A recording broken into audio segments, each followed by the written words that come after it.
said he wasn't planning on coming tonight. He just took off. We'll see.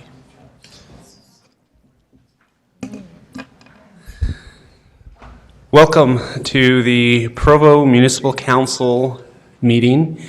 It is 5:44 on Tuesday, June 4th, 2019. We are gathered in the City Center Municipal Council Chambers at 351 West Center Street, Provo, Utah. This meeting is being broadcast live on the web on the Provo City Council YouTube channel, where it will also be available for on-demand viewing. The council requests that attendees help maintain the decorum of the meeting by silencing electronic devices, being respectful to others, and refraining from applause or other outbursts during the proceedings of the meeting.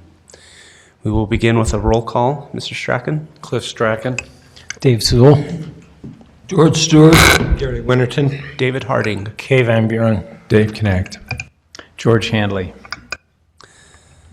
We will begin with an opening prayer given by Kissy Watkins.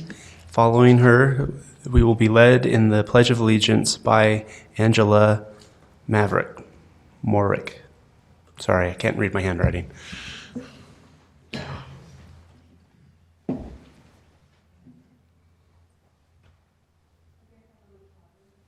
That we can be here tonight at this meeting. We pray that thy Spirit will be here with us, and that a spirit of love and respect will prevail, and that all of us will have clear minds and be able to speak what needs to be spoken and hear what needs to be heard. And we pray for our city, that our leaders will have wisdom and guidance, and that things will go well for Provo. In the name of Jesus Christ, amen. Amen.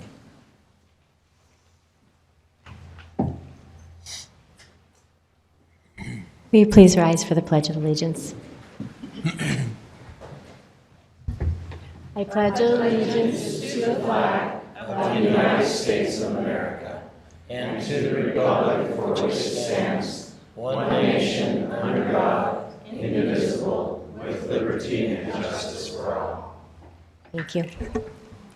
And while you're there, give me your last name. Maurig. Thank you, and thank you to Ms. Watkins.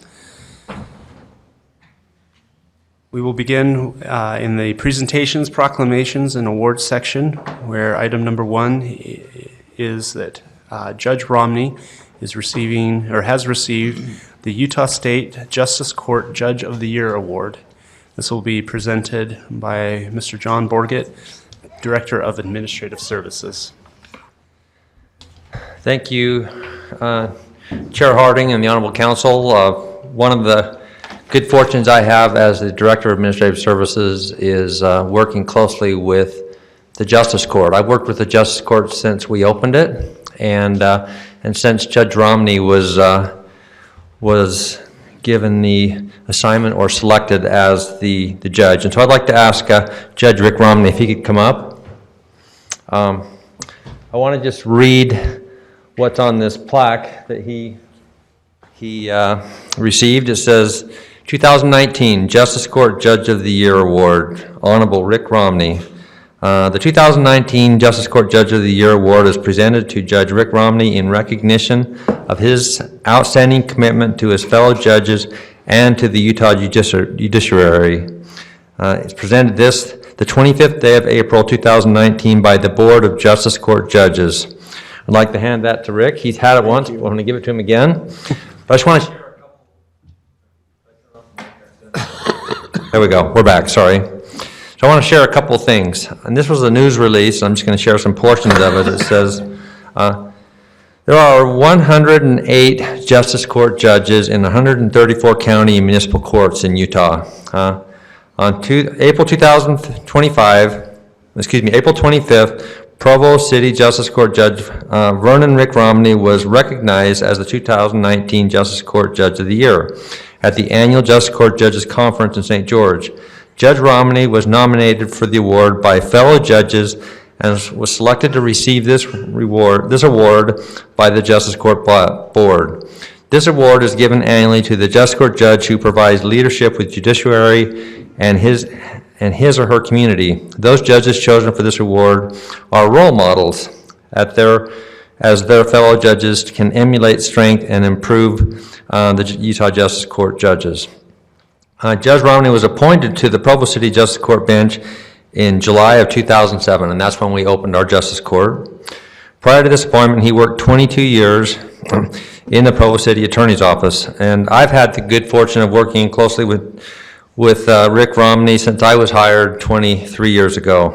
I want to just share a comment that Judge Romney shared regarding the Justice Court. He says, "Certainly no judge receives this award in a vacuum.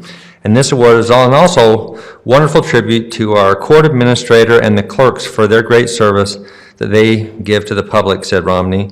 "Even though people who come to the court are not always happy to be there, those who come to our court, Justice Court, are generally satisfied that their case has been handled fairly and they have had an opportunity to be heard appropriately," said Romney. And I just want to share with my experience working closely with Judge Romney. I can't think of a better example of fairness and care for those that he serves. He truly has a commitment to serve fairly and to care for the people, and I can't think of a better compliment. I also wanted to just give Brianna Newton, our court administrator, just a couple minutes or to share a couple of her thoughts, and just want to just compliment Rick for this award that he has received. Thank you,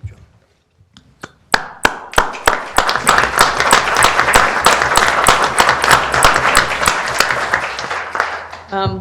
Just like Judge Romney to point the finger back at the staff and myself for him receiving this award. But during my time working with the judicial system, I have worked with 10 plus judges, and I can tell you that Judge Romney is one of the most compassionate and fair judges I have ever witnessed on the bench. He genuinely cares about the people that he's dealing with and what he's doing for the community. I consider it an honor to work with him. I know that the rest of my staff would agree. And I just want to say congratulations and thank you for all that you do for us. Thank you so much.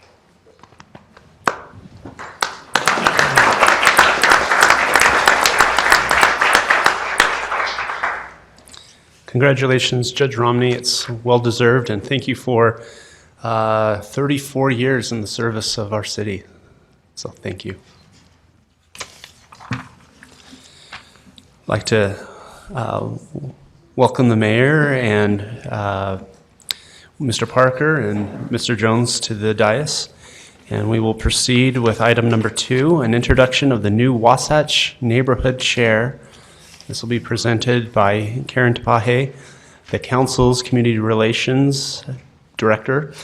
Community relations coordinator, there we go. Oh, and it was even here. You can promote me anytime. Sounds good. So please take it away.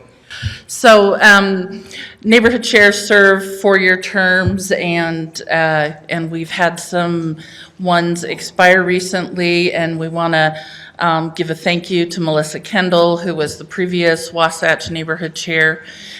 We now have a new Wasatch neighborhood chair, and that is David Acheson. He was supposed to be here. Maybe he got caught in traffic. Anyway, so hopefully I'll get a chance to meet him.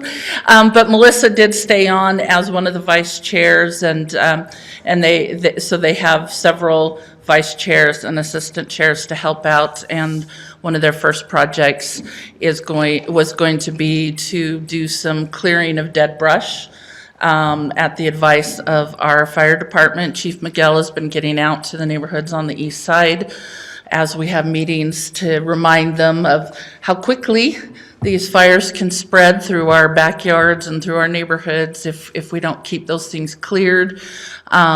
Citizens can report those things, of course, to 311, but some of the best ways are to have kind of a weekend party, get everybody together and share some tools and get it all cleared up. But that's one of the projects that the Wasatch neighborhood was going to take care of. And when we catch up with David, I will pass a photo along to you so you know him when you see him. Mr. Stewart. I mentioned he served on the city council. I did not know that.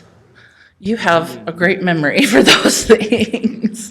Well, that's great. So he went from council to a neighborhood chair. Dave has been very involved in the community and in the neighborhood, and to see him willing to do this extra service is just really gratifying. I'm sure he'll do a great job. Well, and the neighborhood's rallying around him as well, and we always like to see that and get our neighborhoods as active as they can be. Thank you. So, and while you're there, and Yes. since we were not able to meet with Mr. Acheson right now, but Acheson, can you give us an update on North Park? The North Park neighborhood, their neighborhood chair, Kirby Snyderman, was hired for a planning position in Texas. So he moved completely out of Provo and then some. We held an election last week, and Eric Chase, who had been the vice chair, is now the chair. He will be here in a couple meetings from now and introduce himself. And he has 3 vice chairs, one of whom is a small business owner in the neighborhood. So we're excited to see that kind of business and neighborhood connection. And it's been fun to revitalize that neighborhood as well. They hadn't been meeting for quite some time, and they've really gotten going. So seeing really good things, and quite a few neighborhoods are looking to do beautification projects, cleanup projects, things like that. So they're very happy to connect with us in that way. Okay, thank you very much. You're welcome. Let's see, item number 3 is approval of minutes, and we are contemplating the approval of the April 23rd, 2019 council meeting minutes. Are there any requested changes or objections to the approval of these minutes? Seeing no objection, we will declare them approved by unanimous consent, which brings us to the public comment portion of our meeting, and I will ask Mr. Jones, the council attorney, to introduce this item. Thank you, Mr. Chair. As indicated on the screen, a required public hearing will be held for certain agenda items prior to council action. After each such item has been presented, time to comment will be provided for all those who wish to speak. For items that do not require a public hearing, public comment will still be taken following presentation of the item, but will be limited to 10 minutes. At this time, 15 minutes have been set aside for an open public comment period, which is intended to allow comment on matters that do not appear on the agenda. Persons who speak during this time to an item that is on the agenda will not normally be afforded a second opportunity to speak during the comment period specific to that item. During any public comment period, each speaker will generally be limited to 2 minutes. Additional time may be given to individuals specifically invited to speak, such as applicants, neighborhood chairs, or others that may be representing additional persons. Please begin your comments by stating your name and city of residence. Due to noticing requirements, no formal action will be taken in this meeting on matters that do not appear on the agenda. Those with public comments are invited to approach the podium at this time. Let me step in here for just a moment. If we can go back a couple of slides, just a programming note, go forward one. I believe item number, if you can go forward one more slide. I believe item number 11 is being moved ahead of item number 9. So just be aware of that. Otherwise, we now invite the public to come forward. I'll come forward because this is worse than speaking at church. So, my name is Angela Maurik. I live in Provo / Utah County. Can't decide what it is up there on Canyon Road.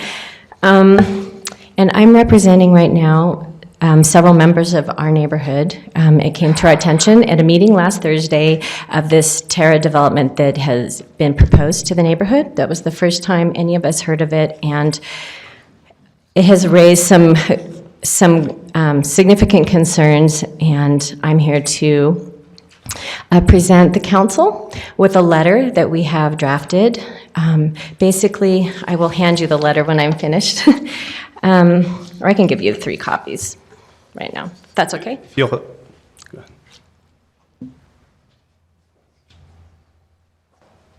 And I'll submit mine to you when I'm done. So basically, we're asking the council at this time to table any discussion accepting of permits regarding or approvals of the Terra development on North Canyon Road being proposed by Bob Jones, which includes the Pay development, which is on the agenda for today, the annexation. Basically, as a neighborhood, we did not know this was going on. We were not informed until last Thursday, and we feel that we haven't had sufficient time to respond to such a massive project that is going to impact our community in significant ways. In the letter, we've stated those ways that, the concerns that we're seeing, and there may be more, but this is what we have initially. Number one, that people are talking about over and over is the proposed 2 million gallon water tank that would go somewhere up on the top of the hill. That exact location, I understand, has not been determined. There's grave concerns. I understand that they want to do geological testing. Supposedly, there was geological testing for the Mile High Road development years ago. And as we're all aware, many homes are compromised on their foundations. I know my 2 minutes is up. If you'd like me to say any of the other concerns, I'm happy to talk about them. So we have your letter, and feel free to reach out to us by email or... Yes, and we will. What I'd like to say, I know it's over, but we will have a petition to submit to the Planning Commission and the City Council at the next meetings. Great. Thank you very much. Thank you for your time.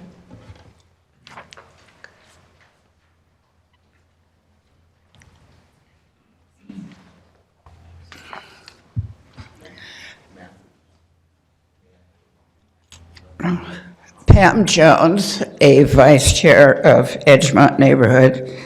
I had been planning to talk about one topic, but another one came up as I was coming to the meeting. The first one, there was an extensive article in the Deseret News last week about problems of recycling. I sent it to all 7 members of the council. I heard back from only Mr. Sewell and Mr. Handley, and I appreciate those responses.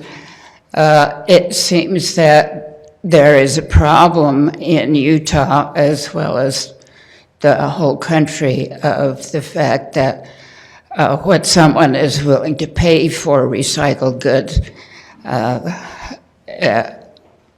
has diminished, and so a lot of cities are at a loss for what to do with it. I don't know, well, the article didn't really give much in the way of a solution, but I hope the council is considering something like that. The other matter, as I was parking on Center Street, I was faced with the choice of either walking out along traffic or tiptoeing through the tulips of the center islands that are planted. I hope for the new building you'll plan for some sort of sidewalk conveniences so that people don't have to walk on the landscaping. Thank you. Thank you, Ms. Jones.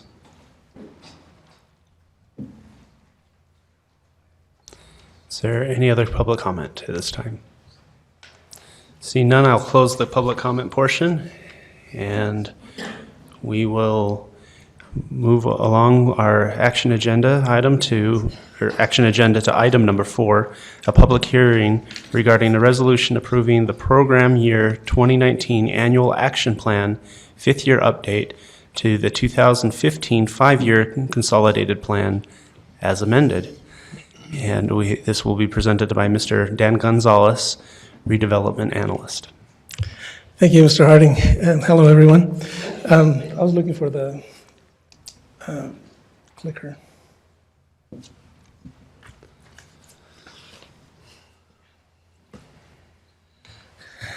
Sorry about that. Thank you very much.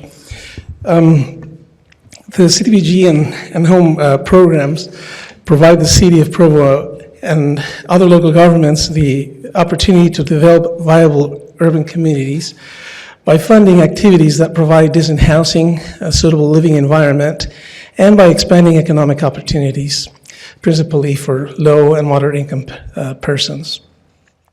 Funds are awarded to carry out a wide range of community development activities directed towards neighborhood revitalization, home ownership, and the condition of housing stock. The programs are administered by the Community Planning and Development Office of the United States Department of Housing and Urban Development. And every year, as the lead entity for the Utah Valley Home Consortium, Provo City submits an annual action plan, which is an update to the 5-year consolidated plan, outlining the goals, the objectives, and the proposed use of federal community development block grant and home program resources to address housing, economic development, and community development projects to be undertaken.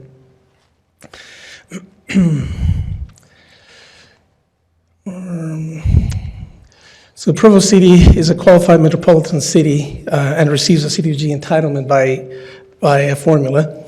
As well, Provo City is the only entity in Utah County that would also qualify to receive a home entitlement, but has joined with Lehigh, Orem, and Utah County to form a consortium and is the lead entity in that consortium to receive the home funds.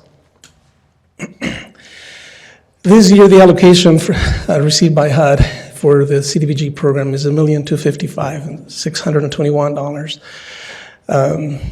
In addition to that, utilizing program income received from prior year, the total and some outstanding amounts left from projects that have been completed will be used for next year. On the home side, the allocation received from HUD is $1,296,068, and we are planning to use program income received from prior years of $566,329. Throughout last year,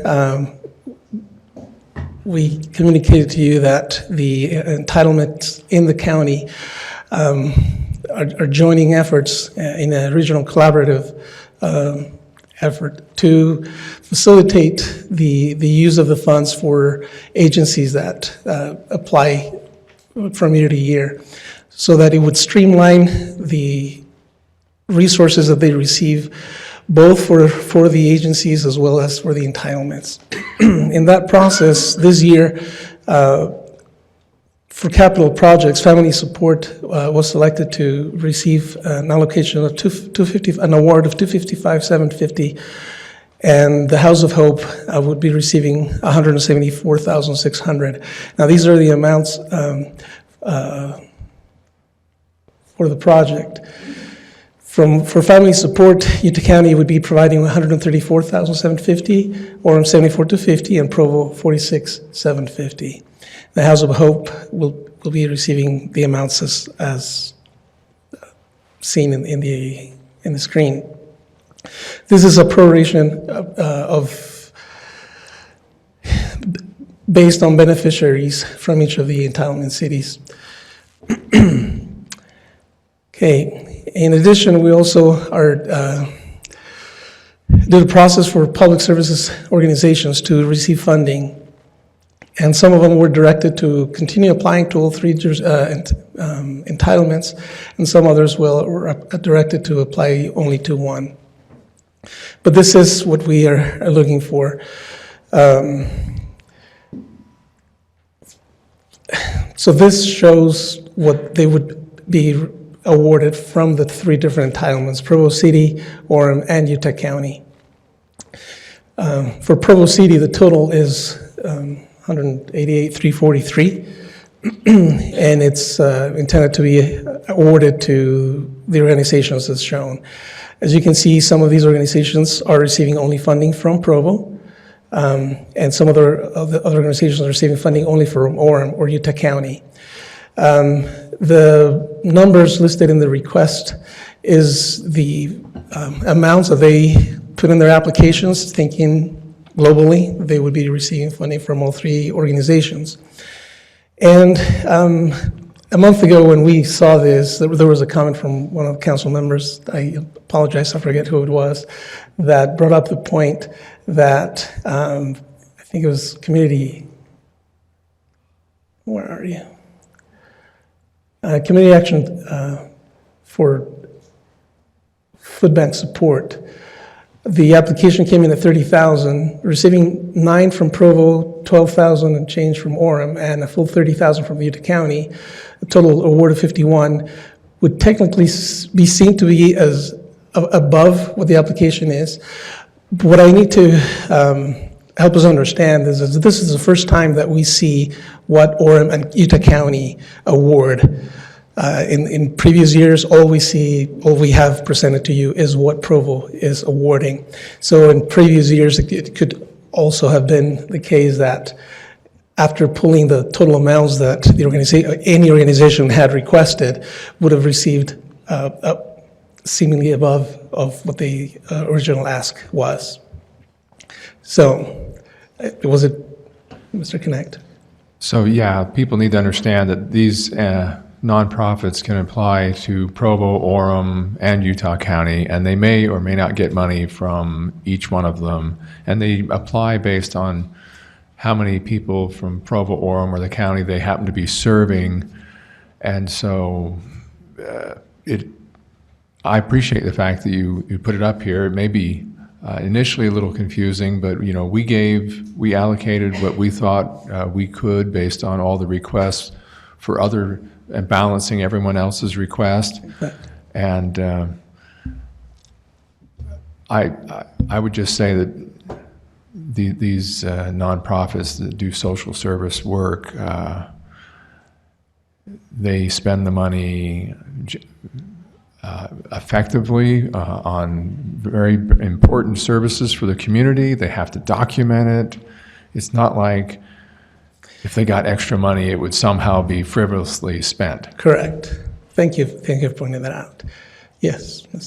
Just clarification, I think you said this, but I wasn't quite sure. The column under requested, is that the amount requested of Provo, or is that the amount requested overall of all three? Globally, for all three entitlements. And so I guess, for example, you talked about the food bank support for the community action, and they requested 30,000 of all three, and they ended up with 51,000. Whereas the circles for Provo, which is also community action, they requested, 50,000 just of Provo, and we were only able to give them 26. And so it just makes me wonder if, would it be better to put the 9, in with the 26? Well, it's the same organization. There's a number of facts that go into the evaluation and the decision-making into how much funding should go where. One of the reasons why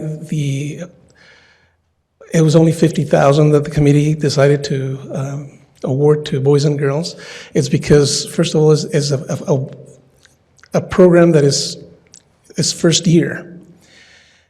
And there were some facts to consider as far as the effectiveness of it being that it's not in place yet. Compared in this example with the food bank, which has been in place for decades now, and the effectiveness of it. So that's one of the factors that were considered for that.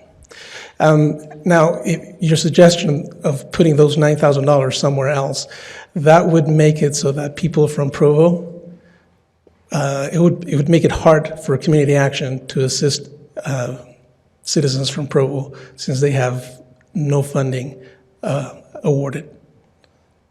Does that make sense? Okay. Having said that,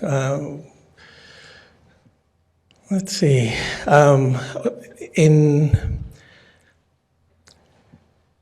Through the application process, there were some updates to some of the programs that we run in the city, and one of them is for the down payment assistance program, which is now funded, currently funding with home funds. The proposal is to increase the amount to up to $40,000, where now is only $10,000, or 20% of the purchase price, whichever is less. And this also, it's not a guarantee it's going to be either or, because we evaluate the need for the amount. So it could be even $8,000 or maybe $15,000, depending on a number of factors that are reviewed. But the proposal is to increase that loan amount to up to those items. The rest of the program remains the same, where the loan is a 0% interest and is deferred, so they are not making any monthly payments on that. The minimum credit score to qualify is 650, and they must receive homebuyer education, which we are in partnership with Community Action and NeighborWorks. Families can sign up to receive that education there. We have a limit on liquid assets to be no more than $15,000. And there is a $5,000 penalty if the property is sold or vacated within the first 2 years. The main intent of this requirement is to avoid those that are looking to flip the homes and just get an increased capital from that. Yes. And one could say that there's an incentive beyond the penalty, but an incentive to stay longer, because as long as they live there, it's 0% interest deferred. And if they were to go somewhere else and buy another property, they would probably not have that kind of a deal. Right. So it's a great deal. Why would you not want to stay? Yeah. And we also do it because we want the neighborhoods to be revitalized by new families staying and being involved and active in the neighborhoods. There's a comparison of what came into the reasoning for increasing this. A family described here, receiving $3,000 a month or an annual income of 37, where the HUD limit is 41, and they have a credit score of 682. So those are qualifying factors that would help them receive assistance. With the current program, where they can receive up to $10,000, you can see the difference where the house payment would be, because the first mortgage would be higher than with what we're proposing now. And so it makes it a little more, significantly more affordable for families to buy a home. So just an illustration on that. Currently, the affordable housing limit is $330,600, and after doing a more recent market analysis, which we are required now to do annually, it's proposed that be raised to $337,250. Yes. So that is a significant difference down to $986. And help me on this, but it seems like if between what you offer as down payment assistance and what they might already have for down payment, if it gets to, is it 20%? If you can put 20% down on a property, then you can avoid the mortgage insurance? In many cases, that's true, yes. And so you could even put a third column of, gee, maybe it goes down to 800 something if it's $100 on whatever the price of that mortgage insurance is. Right, depending on what the mortgage and the value of the home would be. Yeah, so it gets even better. Potentially, yes. Yeah. Thank you. There's another program we have. It's the Emergency Repair Program. The most recent change into this program was, I think it was 2005, I believe, where it was up to $900 that individuals could apply for, changed to $5,000. So now we're looking for an increase of a grant of up to $7,000 and a loan up to $15,000. And the main reason for this is because with costs now, $5,000, not typical, but many of the projects that we do are replacing a roof. And $5,000 is just simply not enough. So we're looking to increase that to $7,000. $15,000 in the event that there are other items that need to be covered. If the loan, if it's a grant, it's just, they don't have to pay anything back. But if it exceeds the $7,000 up to $15,000, then it will be a loan. It is 0%. It's also deferred, and as long as the owners reside in the property, they don't need to make any payments, only at the time of selling the property or vacating the property. The program is focused to those that are 60 years or older on Social Security disability or in active military duty. That's the main focus of the program. All right, so with all that said, then this is the funding recommendations that we're proposing. You can see the total there of 1,255 plus the program income and the other projects to a total of 1,547. With CDBG, we're able to use up to 20% of the grant, which is the 1,255, to cover administration costs, and that's what this is here. To cover program delivery for the programs that are run within the department, the down payment assistance, egress windows, commercial facade, and emergency repairs, we're proposing to fund at those levels. And the last number there before the capital projects is the total amount of recommended public services funding awards.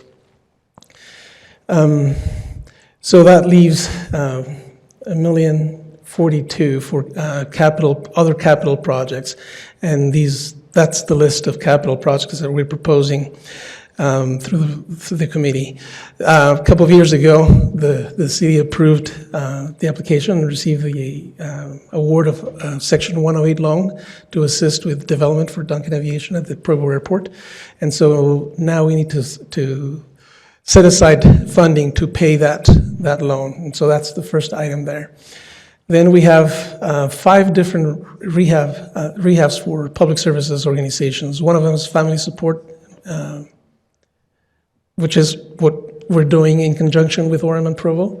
With Orem and the county, Friends of Utah County, and House of Hope is the other project we're doing in conjunction with Orem and the county.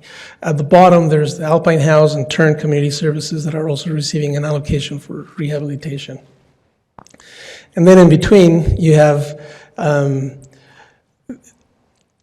final funding for the adaptive playground that has been, this is a third allocation they're receiving. The project is in process, and this will allow them to finish some very key features for that park. And then the other programs that we currently run in the city, it's just funding to continue those programs. So that's just individually for Provo City, the award recommendations for public service agencies. Yes, Mr. Hanley. Yeah, I have a question about, it's actually about a comment that's in the report about, and I don't know, well, maybe I've passed it on this, but it's the CDBG and home programs show that 4% and 3% respectively of those served were Hispanic, compared to the data that shows Hispanics make up 16.5% of the population. And I'm wondering, in all the funding of these programs, this is on the CAPER report, I think, page 5. Okay. But it says this tells us more effort should be made to engage the Hispanic community to bring in awareness of programs available to them. I'm curious about that because I'm wondering if that's on these programs to improve that outreach. Is it maybe more targeted funding of specific programs that could better reach those communities? What's the solution to that? What we do in the department is we work with the agencies to have them help them promote their services and the programs that they provide in a more ample way. I mean, are they lacking materials translated into Spanish? Are they lacking staff that speak Spanish? What? More often than not is for the community, for those communities themselves to know what's available. Mm-hmm. So the efforts are put on outreach to go to the neighborhoods and utilize the publications that they receive to let them know these resources are available. Is the Centro Hispano like a major source of that information for the community? Yes, yeah, I guess you would say it's a major one. Yes, but we also work with the other agencies because they all assist all kinds of people. So Is there any upward trend with that? Because it just seemed really low to me. It's about a... I haven't looked at it recently. Uh-huh. I don't know the answer Okay.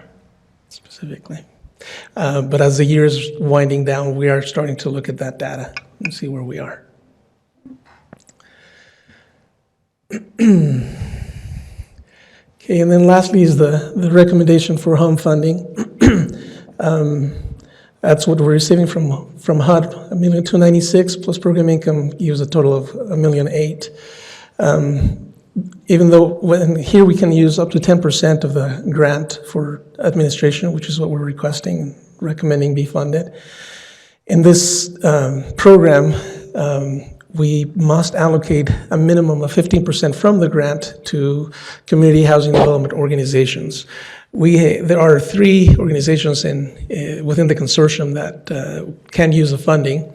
This year we received applications from Habitat and Rural Housing, and so will receive that funding. This number combines with the number below. In the example of Habitat, the request was for $200,000. They will be receiving 97 from the total funds and 74, which brings them about the total of the 200 requested. The other programs that we are recommending for award are Golden Spike, which they do a tenant-based rental assistance for individuals that are recently released from jail, to stabilize them and help them. They're basically homeless. And then the 3 programs that we run in our department for home and rehabilitation, the down payment assistance for Provo and countywide. And then the last item that is requested to be funded is for a project for rural housing in the city of Salem, to provide up to 20 affordable housing units. I think that is the end of it. So if you have any questions, I'm more than happy to answer those. Yes. When you say it was affordable housing units, what kind? Were they single family? Or? Single family housing, yes. Right, so they'd be owner occupied.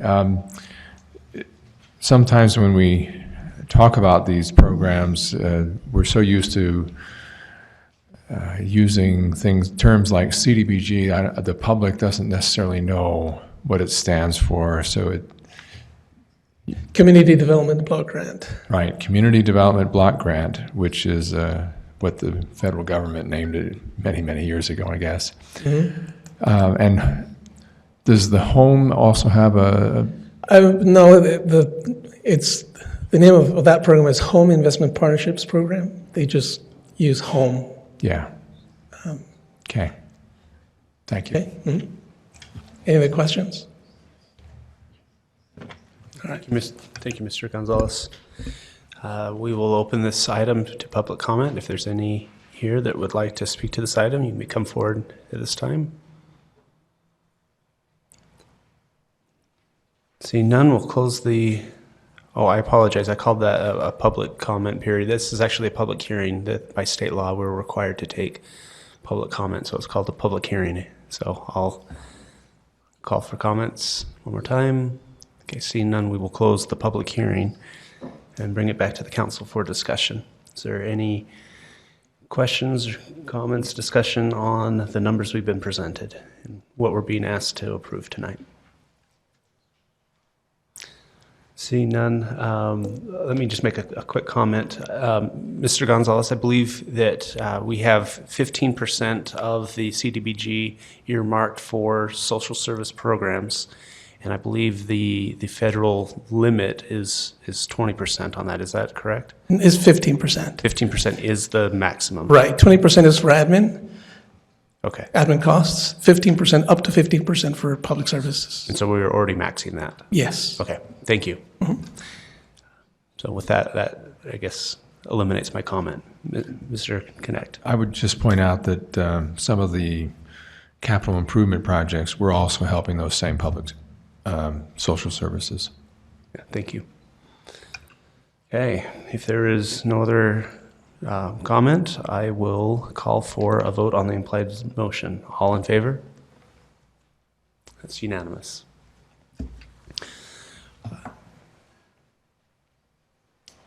This next item, item 5, is solely a public hearing. We will not be voting on it, but by law, state law, we have to have 2 public hearings after we have tentatively adopted the proposed budget. So item number 5 is a public hearing on an ordinance adopting a budget for Provo City Corporation for the fiscal year beginning July 1st, 2019 and ending June 30th, 2020 in the amount of $254,958,760 and amending elements of Provo City Code.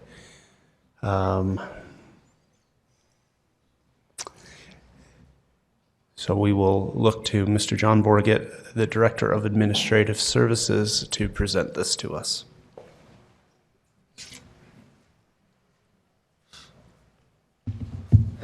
Thank you, Chair Harding. I would just mention that we have a new budget officer that started today, David Mortensen. I'm going to have him stand. He had his first day today. He's from Eagle Mountain. He worked on their budget there as well as their annual financial report, and so we're excited to have him here, so you can take a seat. Thank you. He will be presenting budget items along with Kelsey in the future, as well as myself. As far as the budget, we're just here to answer any questions. We just let the public know that we've had a number of meetings. Matter of fact, all of the departments have came and met with the council to kind of discuss their requests and discuss the budget. I'd also mention that since the tentative budget was adopted by the council in our last council meeting, there have been just a few small little changes as we work through the budget, and what the plan is in 2 weeks when we come back to have our second public hearing and also recommend that the council adopt the budget, that we'll have a reconciliation or a schedule. But so far it's pretty small and minor items. We'll come back with that at that time. I'm also happy at this time, as the council's been reviewing the budget, if they have any specific questions, I'd be happy to try to answer them, or Kelsey's here as well. But mainly the purpose, as you mentioned, Chair Harding, is to have a public hearing and give individuals, residents, and those that have questions to come in and discuss those in the hearing. So, okay.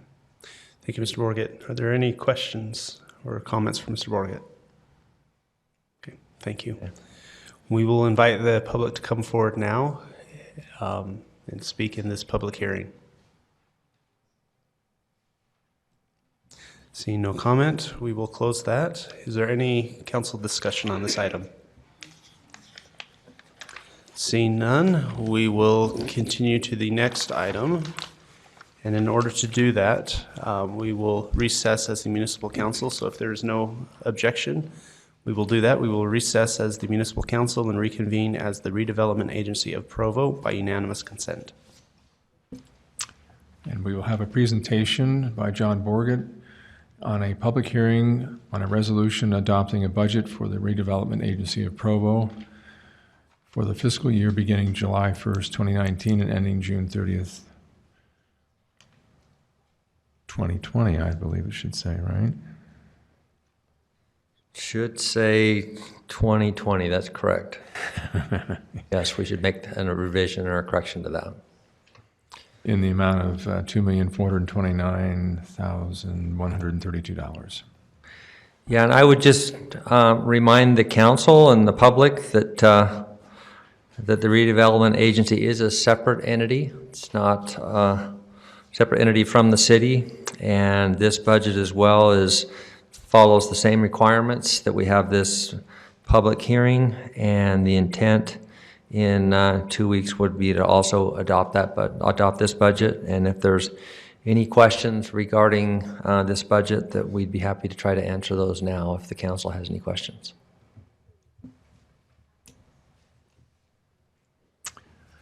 Thank you.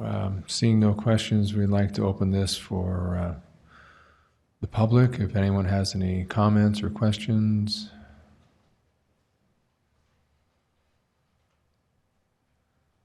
Seeing none, we'll bring it back to the RDA board for any discussion. Okay, so this is really just the first of 2 hearings, yes. And so we will move on to item 7, an implied motion on a resolution authorizing the chief executive officer to enter into a lease agreement with Blue Sky Development to allow them to utilize parking spaces for a pending mixed-use project at 105 East Center Street. And this will be presented by David Walter. Mr. Connect, this item was continued during the work session earlier today. Sorry. Yes, so. Could we ask Mr. Walter to give us an update? Yes. Would it be appropriate, Brian, just the chair wants to hear an update?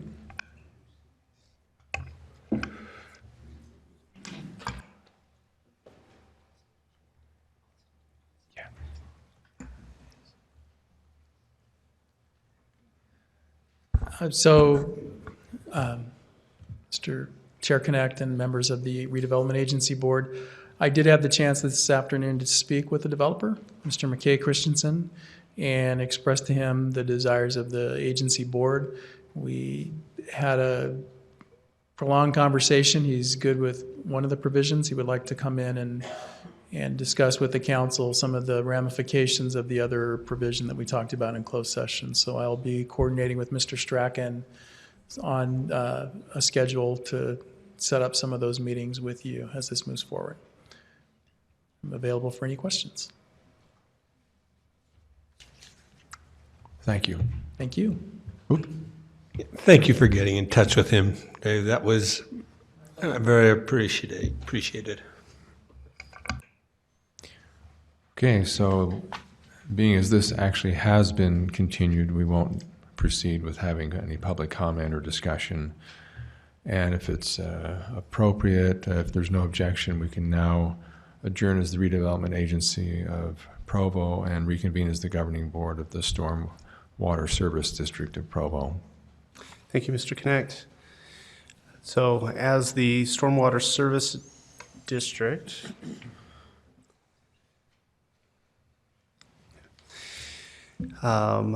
we will now have a public hearing on a resolution adopting a budget for the Provo City Stormwater Service District in the amount of $5,123,278 for the fiscal year beginning July 1st, 2019 and ending June 30th, 2020. And this will also be presented by Mr. John Borgett. Okay, as I had mentioned with the Redevelopment Agency, this is also a separate entity which has its own budget that's approved by a separate board. And I would just state that if the council has any questions regarding this budget, we're happy to answer those now. Any questions? Thank you, Mr. Borgett. Thank you. And we will open this item to the public as a public hearing. Anyone from the public like to address the council?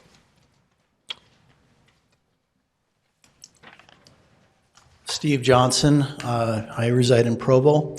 I just have a question, and I'm wondering if this budget includes any increase in storm sewer fees and if that will be reflected on our utility bills. Thank you. Mr. Borgett?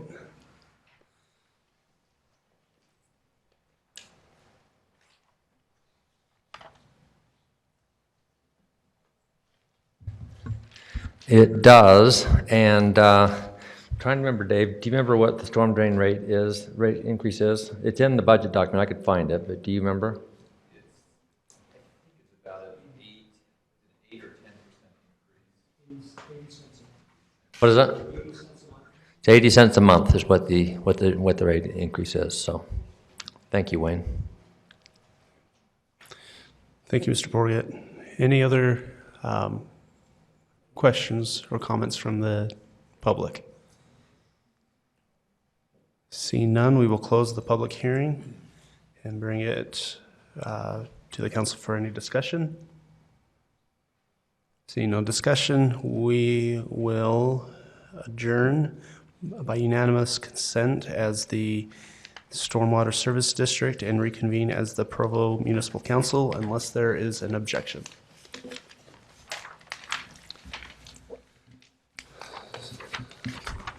So we will now move on to item 11, an ordinance to amend Provo City Code to clarify limitations on signage within the North University River Bottoms Design Corridor. And this will be presented by Mr. Aaron Ardmore, Provo City Planner. Thank you, Council. So if we could bring up the proposed ordinance. This is just a clarification in the sign, Provo City Code under the sign chapter, to clarify what signs are and are not allowed through this design corridor. There's similar language in the other design corridors, and this is just matching that. If you have any questions, I'll address those. Any questions for Mr. Ardmore? Thank you, Mr. Ardmore. And we will open up this item up to public comment. Is there anyone here that would like to address us on this item? Seeing none, we will close public comment and bring it to the council for discussion. And to introduce this, I do want to remind the council this is the first hearing after we received the recommendation from the Planning Commission. So by rule, if this item can be continued at the request of a single councilor. Is there any discussion on this item? Let me just thank Community Development for forwarding this. I'm glad that this ambiguity is going to be clarified, and so there will not be any question as to what is prohibited. So thank you for that. There's no other discussion. I will call for a vote on the implied motion. All in favor? That's unanimous. I have received a note that Mr. Dave Acheson has arrived, and so we would invite him to come forward and introduce himself for a moment. And let me congratulate you and thank you for being willing to serve as the Wasatch Neighborhood Chair. Thank you. My name's David Acheson, and I'm a resident of the city of Provo in the Wasatch neighborhood. So we love our neighborhood in Wasatch. Really tremendous people, really tremendous opportunities for service. We have a little hidden gem. It's the old Willow Lane that one of our challenges is, and one of our projects that we're looking to do as a neighborhood is, it's a place that people walk on and that lots of people go jogging on. And in the olden days, some of us used to drive on it, but that was college days a long time ago. But that's one of the projects that we'll be looking to see if we can do a little bit of rehabilitation on it and at least maintain it. It doesn't have to be prettied up too much, but at least flattening out some of the asphalt that's buckled and cutting back some of the branches and trees. And our neighborhood is really excited about projects like that. So it's great to be serving in the neighborhood. I've been the neighborhood chair before, and there's lots of great things that have been happening in our neighborhood for so many years. And thanks to you, members of the council, and to the administration for the support that you give to us. A small little thing that I would love to see, and maybe this is an administration thing, is we'd love it if on the days or even the week when the street sweepers are going to come into our neighborhood, if we got some advance warning, because we have a good messaging system, we've got a website set up and we've got an email system set up, that we could send out notice so that people could move their cars. People can, cram 2 or 3 more cars into their driveway on those days so that the streets get thoroughly cleaned. That's our big fat request for the city. So, but thank you. Any questions or, okay. Thank you so much. Yes, George. Thank you for I'm your sorry, service on Councilman. thank you for your service on the council also. Oh, you're so welcome. Okay. Thanks. Thank you. All right, on to the big item. Item number 9 is a resolution authorizing the mayor to execute the sale of the Timp Kiwanis Banus Park to the Provo School District. And this will be presented by our Chief Administrative Officer for the city, Mr. Wayne Parker. Mr. Chairman, we're actually going to invite a couple of different staff members to provide some background and context. This has been a discussion we've had a number of times in this meeting and many other meetings for almost 3 years, and we're rapidly reaching the culmination of that effort. So I think we're going to let Doug Robbins start us off, and then we'll play a little tag team, and then we'll be happy to answer questions. Thank you. Members of the Municipal Council, thank you for this opportunity to speak to you tonight and share some background and information regarding this acquisition proposal, review a little bit about our coordination with Provo School District, and also the process that's led us to this point. I'm accompanied tonight with Tara Riddle, our property manager for the city, and Scott Henderson, our Parks and Recreation Director, and we'll talk a little bit about the position we're in right now and the path going forward. But we should start first with what's brought us together, the city and the school district. About 50 years ago, land for the high school and park were secured, and land and water conservation funds were used to fund the park. This is a federal grant program with strict regulations as to the use of the property. Over that time, the park has increasingly been used for Timpview High School programs, and as the community has grown. Football, baseball, the marching band, soccer, softball, and other newer sports have competed for use for some of this property. And there's really, the space at Timpview High School has really become limited, and it's the need for expansion is undeniable. This creates big problems for the high school with potential Title IX issues and other issues they have on campus. Also, during a recent Land and Water Conservation Fund review, the state coordinator identified several compliance issues that they were concerned with due to the increasing use of that property by the school district. That's a big problem for our department. Continuing to ignore these issues would be irresponsible, and we really don't take that lightly. It also would potentially impact us, we feel, in the future in applying for future grant funding. And so Provo School District reached out to Provo City staff and inquired about the acquisition of this property. And while we're typically not proponents of releasing parkland, in this circumstance, we felt that we might partner together to resolve some community issues comprehensively.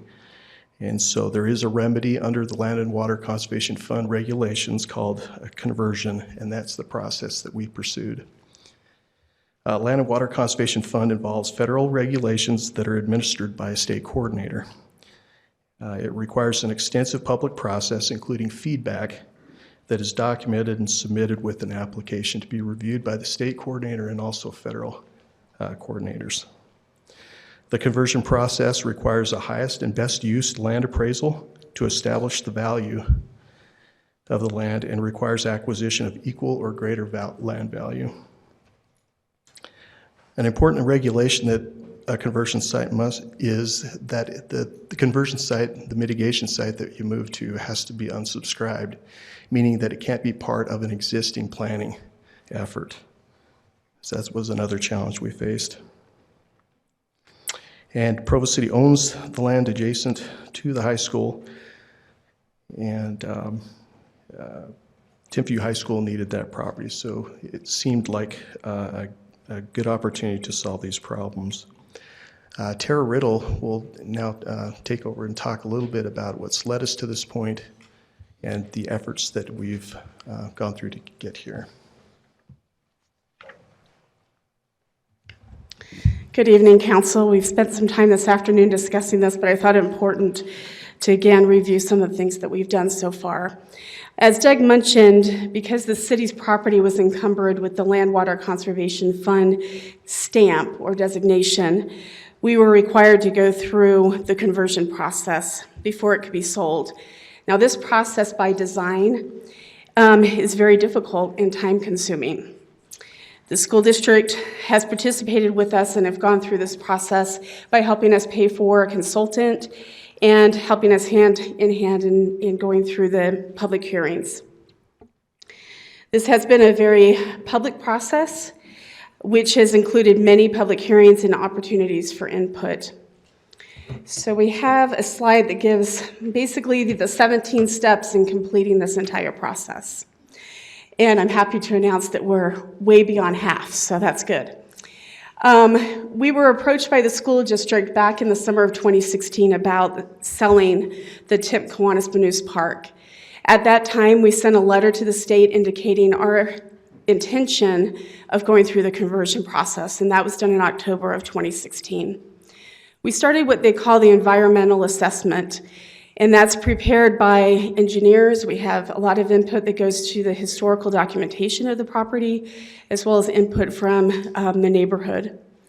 This was prepared, and the council approved the resolution then to place the property on the surplus property list. That was done in March of last year.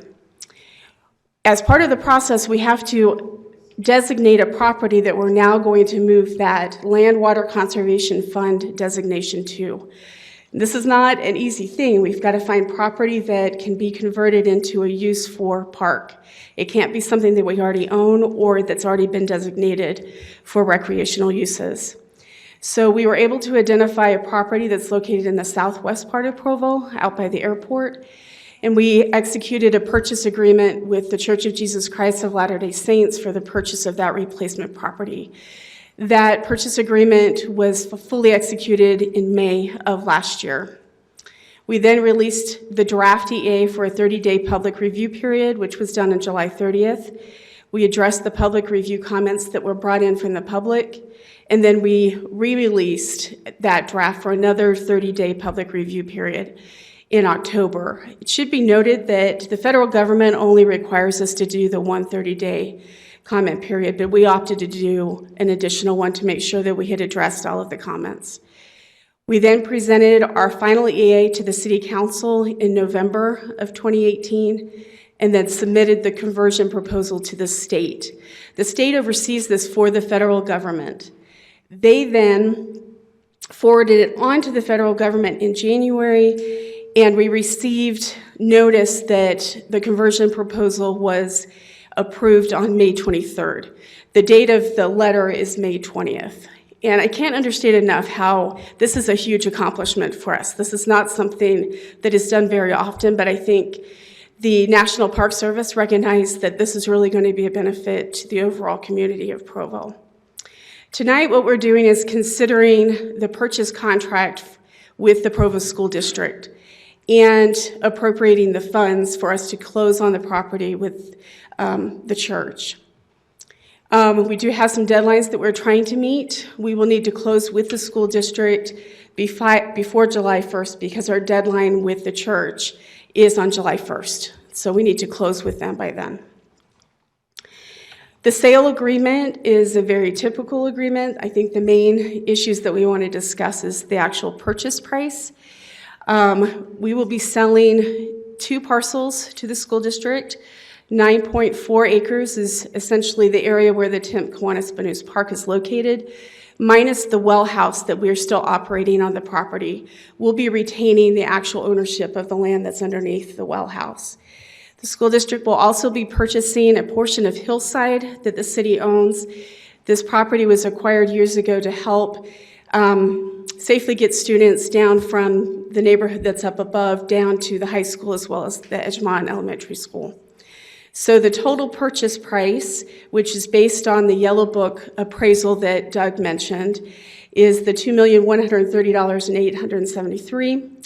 And the city's contribution for the conversion will be just under $20,000, which will bring us up to the total purchase price, and this money will then be put towards the replacement property in Southwest Provo, and that's at $2,150,000. So those are the general terms of the sale. I'll now turn the time over to Scott Henderson for some additional comments.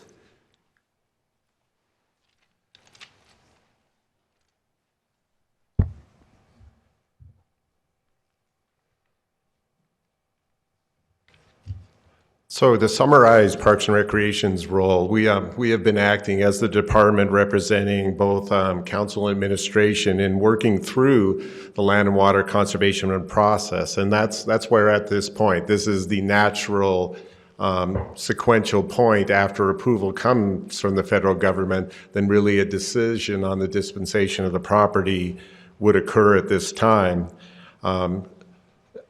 We talked about a 2-year process, and that almost minimized the conversation of going through the land and water. I mean, every single public comment has been documented of those 2 months of public comment, and everything went into that report and was part of that process. This also finds a solution for the Provo School District land needs at the Timpview High School site for their athletic fields. So that was part of the charge we were giving, is looking at the solutions on both sides. We found a conversion site, and this is the example of the conversion site shown on the west side. So I think it's something that Parks and Recreation, in looking for an unsubscribed piece of property that was not identified in any plan in area, and finding that in a 100-acre site was pretty amazing. I look at it as a Parks and Recreation overachievement in finding this, and it really mitigates a 10-acre park that is remaining in green space with a 100-acre park on the west side.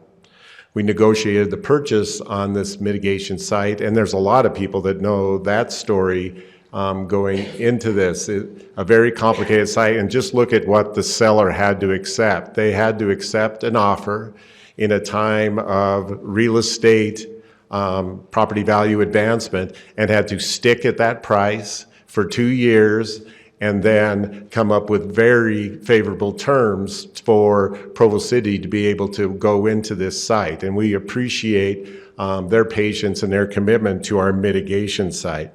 This site, the new mitigation site, is funded from the Tim Kiwanis property. So we have that the sale of one would create the opportunity to buy another. So there, right now, as the plan exists, there is not a necessity to go to any other funding opportunities. So looking at our staff recommendation, we really look at this intense public process, and Doug and Tara described this very well. Also, the approval of this by the Department of the Interior and National Parks and their outside review of this site, and with the time frame we have with our mitigation property and the closing of that sale, which has to be done, which is, that time frame is pending. Our staff recommendation is that a decision happen tonight on this process to allow us to work through the logistics now that we have the decision from the federal government. Thank you.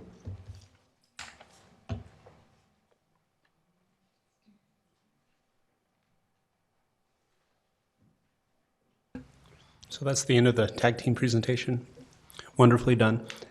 Does any council member have questions for the presenters?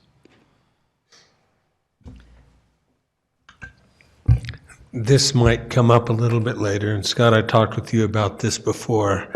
I do have some concerns about where we're at right now on this. How critical is it that we do this tonight? What if we waited 1 week and called even a special session of the council to do this 1 week? I just wonder, this is, to me, this is very important that we do this. And I do have, there is some angst that I'd like to talk about doing it right now. But if it has to be done now, I just want to know if it has to be done today or if we could have a week or two. Well, part of our department's success is that we listen to the municipal council, and you have yet to given us a problem that, or an issue that we cannot work together and solve.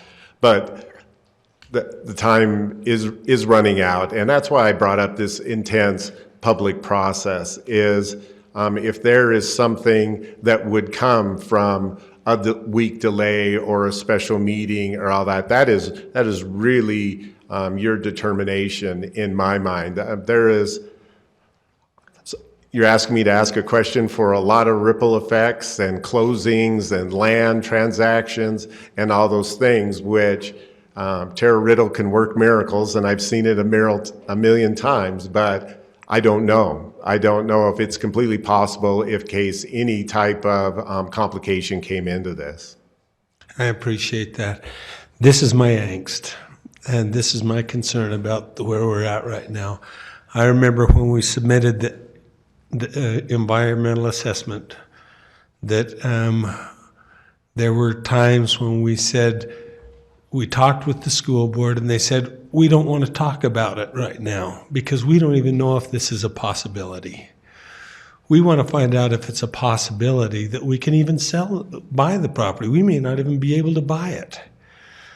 And so as a councilman, I went and told people we are going to have another opportunity to talk about it. And he said, after we find out it's a possibility, then I feel that we can talk about something. We have nothing to talk about now because we don't even know. We found out on May 23rd verbally that it is a reality. We received the papers, actually, wasn't it yesterday, for saying that the assessment maybe it was June 1st, I think it was. Yeah, the documentation actually came in this week. Yeah.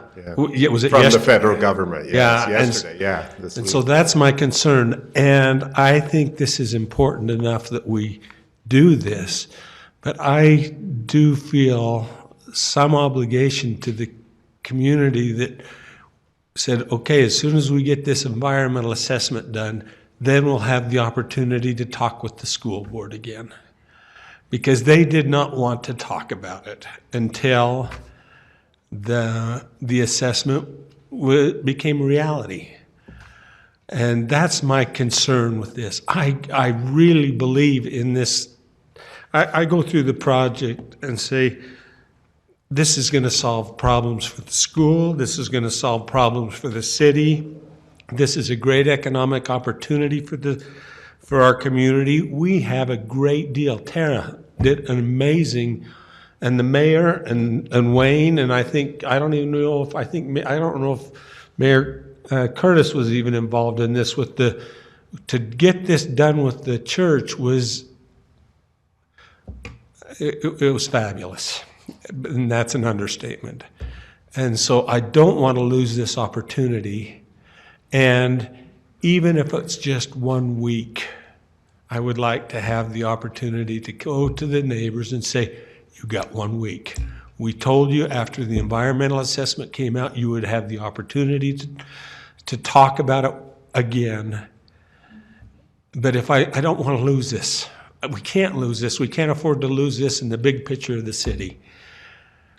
Tara, help me. Can we do this even if we have to call a special session next week? I just want this done, and I think we do owe it to the neighborhood to have one more chance now that the environmental assessment is in, because that's what they were waiting for.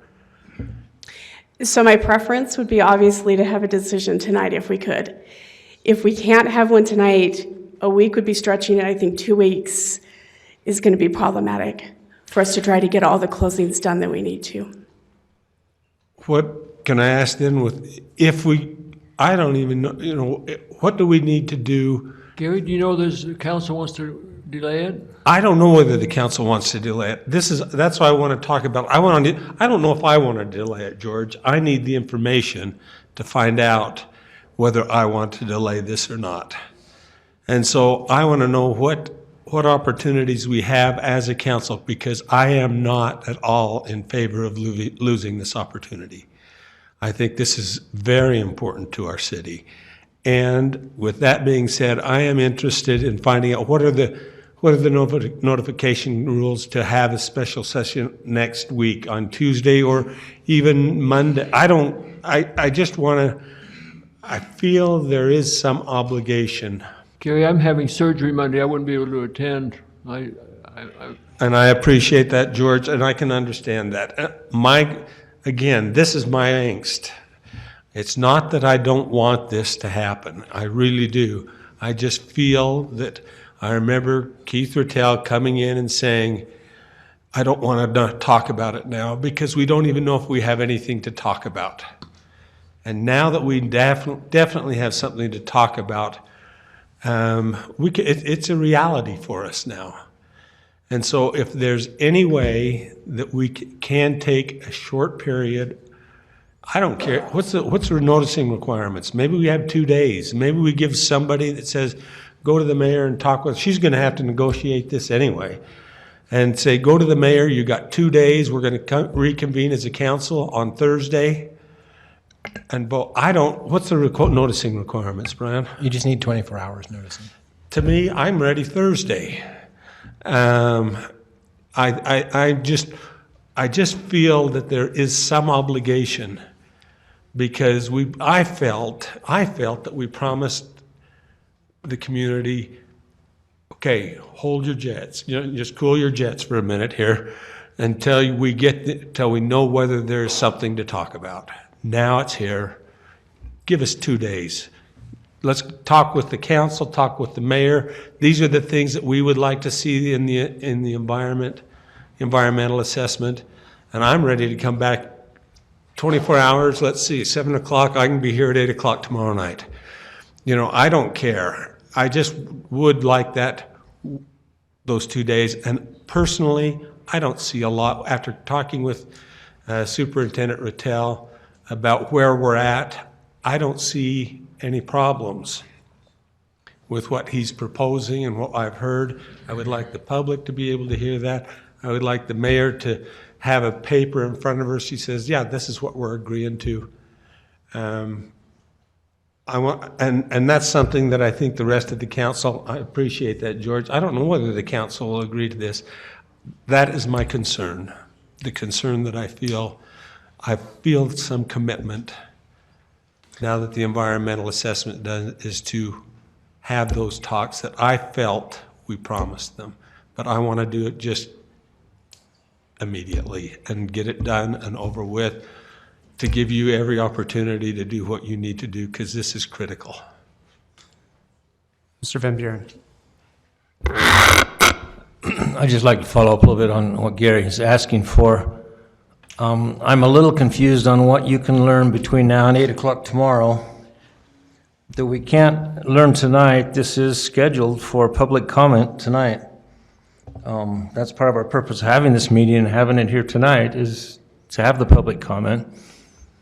So we'll have that public comment tonight, and then whatever period of time you're requesting, what would you hope would happen? I guess I'm confused on that. I would hope that the school board and the mayor could come up with something that said, this is what we are going to agree to. I just feel that when we got together, we said, we thought we were going to give the community an opportunity to say what was important to them one more time. I don't expect a lot of changes. Personally, I don't expect it, but I felt there was an obligation to bring it back one more time. This is a public comment period. I just know of several people, this came up, I don't think this was even noticed until Thursday. And now people are here, a few people are here, and if they want to do it one more time, I think that it's up to them to get as many people here that are going to change. But my mind is not going to, it's going to be really, really tough to change my mind. It's the obligation that I feel that we had to give the public one more substantial opportunity. And maybe it's not a substantial opportunity. I don't know, okay. I just feel that tonight I feel rushed about having that opportunity that I feel we promised the public. Yeah, I'm not sure that the issue is that we're going to learn anything new, but I think the public and at least me on the city council need to know more about what's agreed to in terms of the use of the land that is being sold. And that was from earlier conversations, and we can talk about this more. I actually want to hear from people right now, but I think the missing piece here isn't all of this that's been presented. It's that there is no declaration of intention about how the property is going to be used by the school district, which we were given lots of verbal assurances about that. But I think, at least I and I think other city council members here and maybe plenty of the public had expected or hoped that there would be something in writing. And without something in writing, I feel like we've just got a missing piece. So if we're able to get something in writing, that would be the thing that would need to be vetted, right? And that would be the thing that we would want to talk together and hear from the community about. But without that, I think we're mostly going to repeat what we've talked about already. But that was the key issue in my mind. So maybe let me just finish that thought. The reason why even a week delay in my mind is preferable is that gives us at least that much time to have something to look at if possible. Mr. Sewell.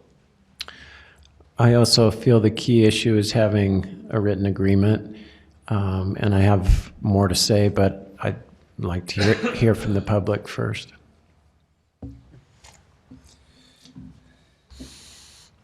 So at this point, we will open this item for public comment and invite those who would like to speak to this item to come forward now. Please start with your name and city of residence.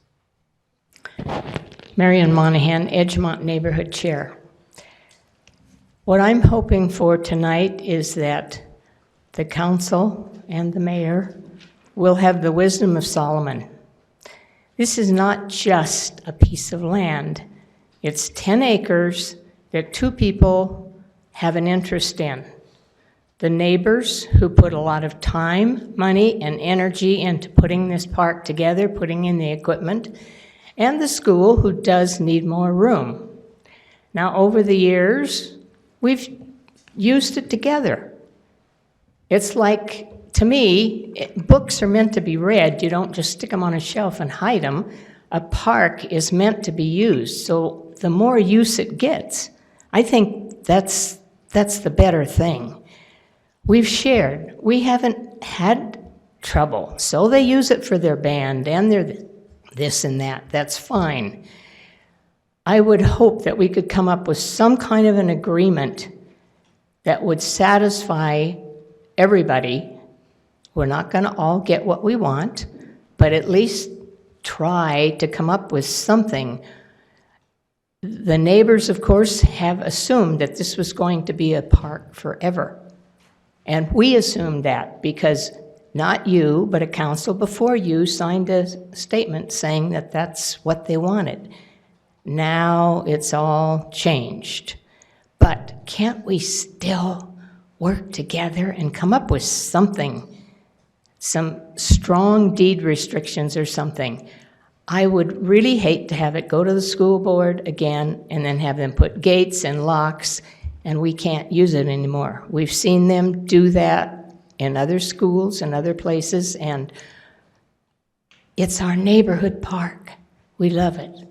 So please think this through very carefully and be a good advocate for us. You were elected by these people. So please be that advocate. Thank you.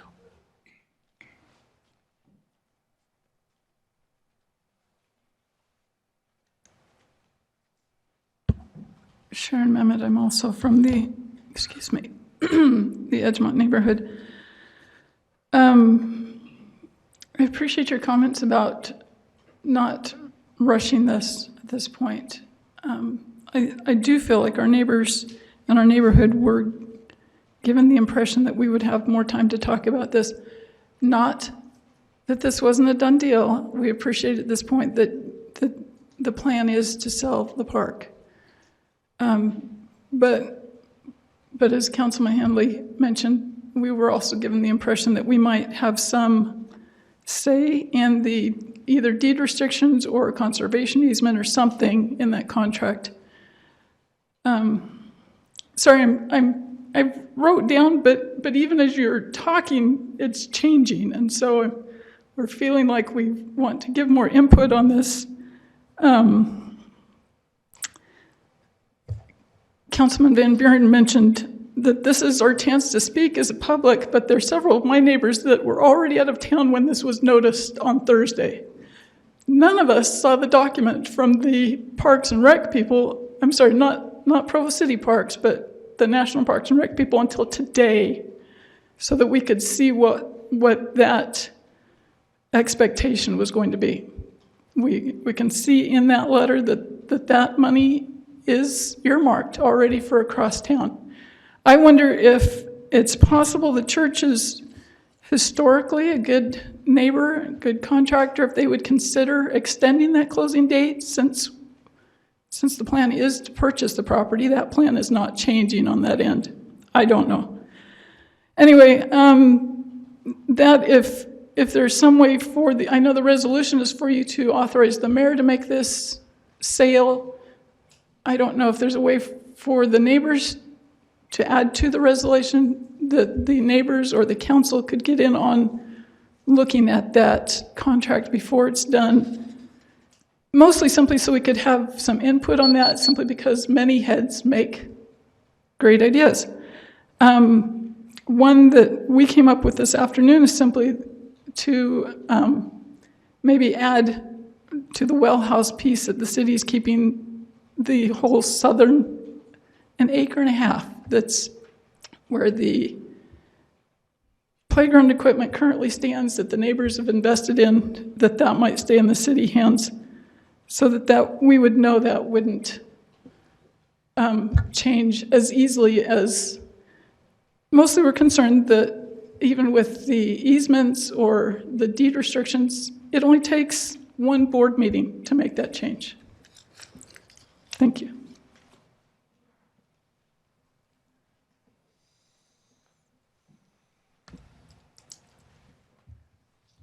Pam Jones, Edgemont neighborhood.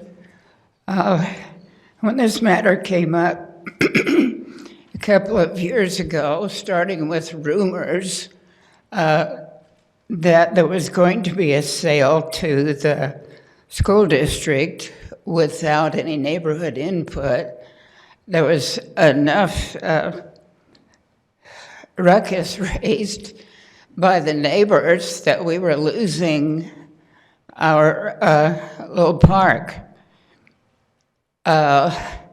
We were given a fuzzy promise that some property that the city owns just a couple of blocks up Timpview Drive, that it could be developed into a neighborhood park. That arrangement has been postponed at least, because that's where the temporary facility for Fire Station 2 is going to be relocated while the station is being rebuilt. Stutz Park, which the city recently obtained, I've heard has been moved down the priority list. That property is, a few blocks away from the Kiwanis Park now. And personally, I feel like the Northeast neighborhood is getting the bum's rush. But we're getting this nice new soccer facility. From the layout, it's chock full of soccer fields, but if I lived in the Southwest, I would say, hey, how about some city property for us to use for other things, like running paths and playground equipment and so on. That soccer facility is no compensation at all for the park facilities that the Northeast is losing. Thank you, Ms. Jones.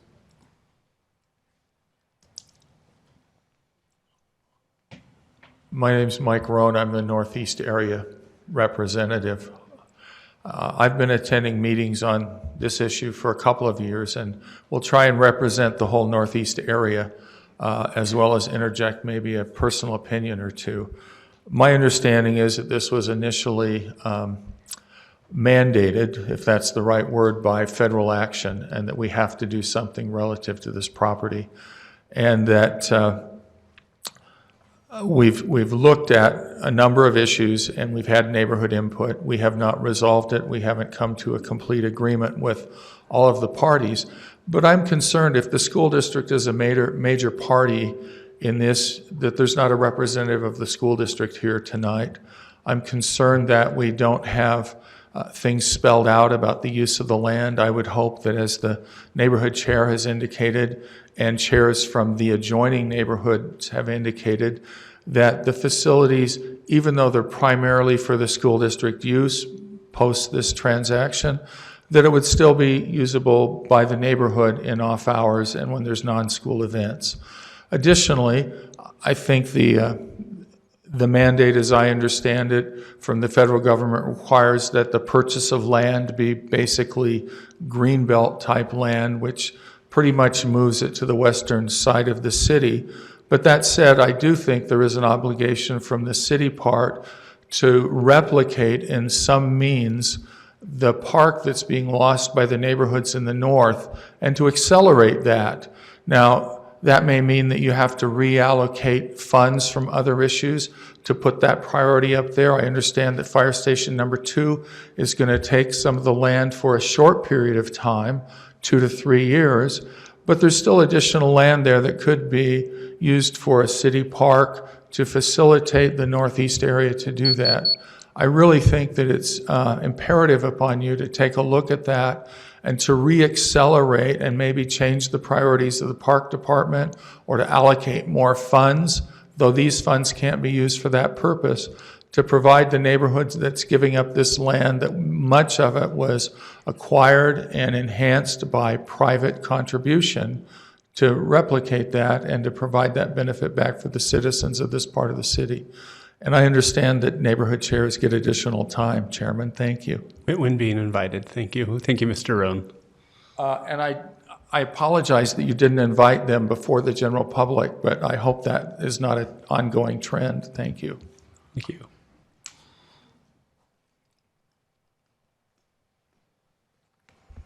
My name is, excuse me, Lisa Brockbank, Provo City resident in the Edgemont area.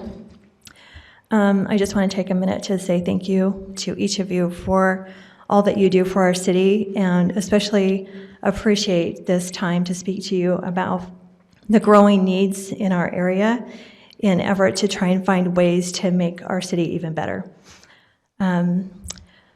I know that there's been so much discussion on the sale of this park, and being a parent in the area and having my children attend Timpview High School, I know that they already have been using that field for as long as I can remember for their athletic programs.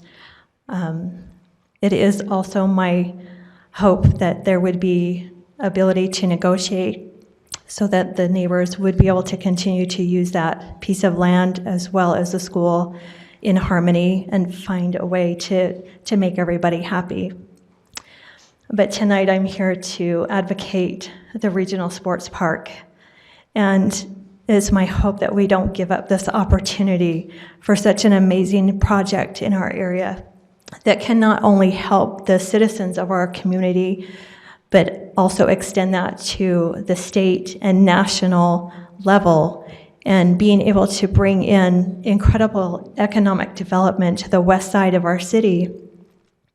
The potential also to move the demand of field space and the needs of the kids from where they are now in our neighborhood parks to a central location, opening up the parks in our neighborhoods to be used once again by families to recreate and to have leisure time, instead of always being pushed aside because of the demand that we have to find places for our children to participate in practicing in competitive sports. It is my hope that you guys will see the greater need of our community and don't let this pass us by. We need this regional sports park. Thank you. Thank you, Ms. Brockbank.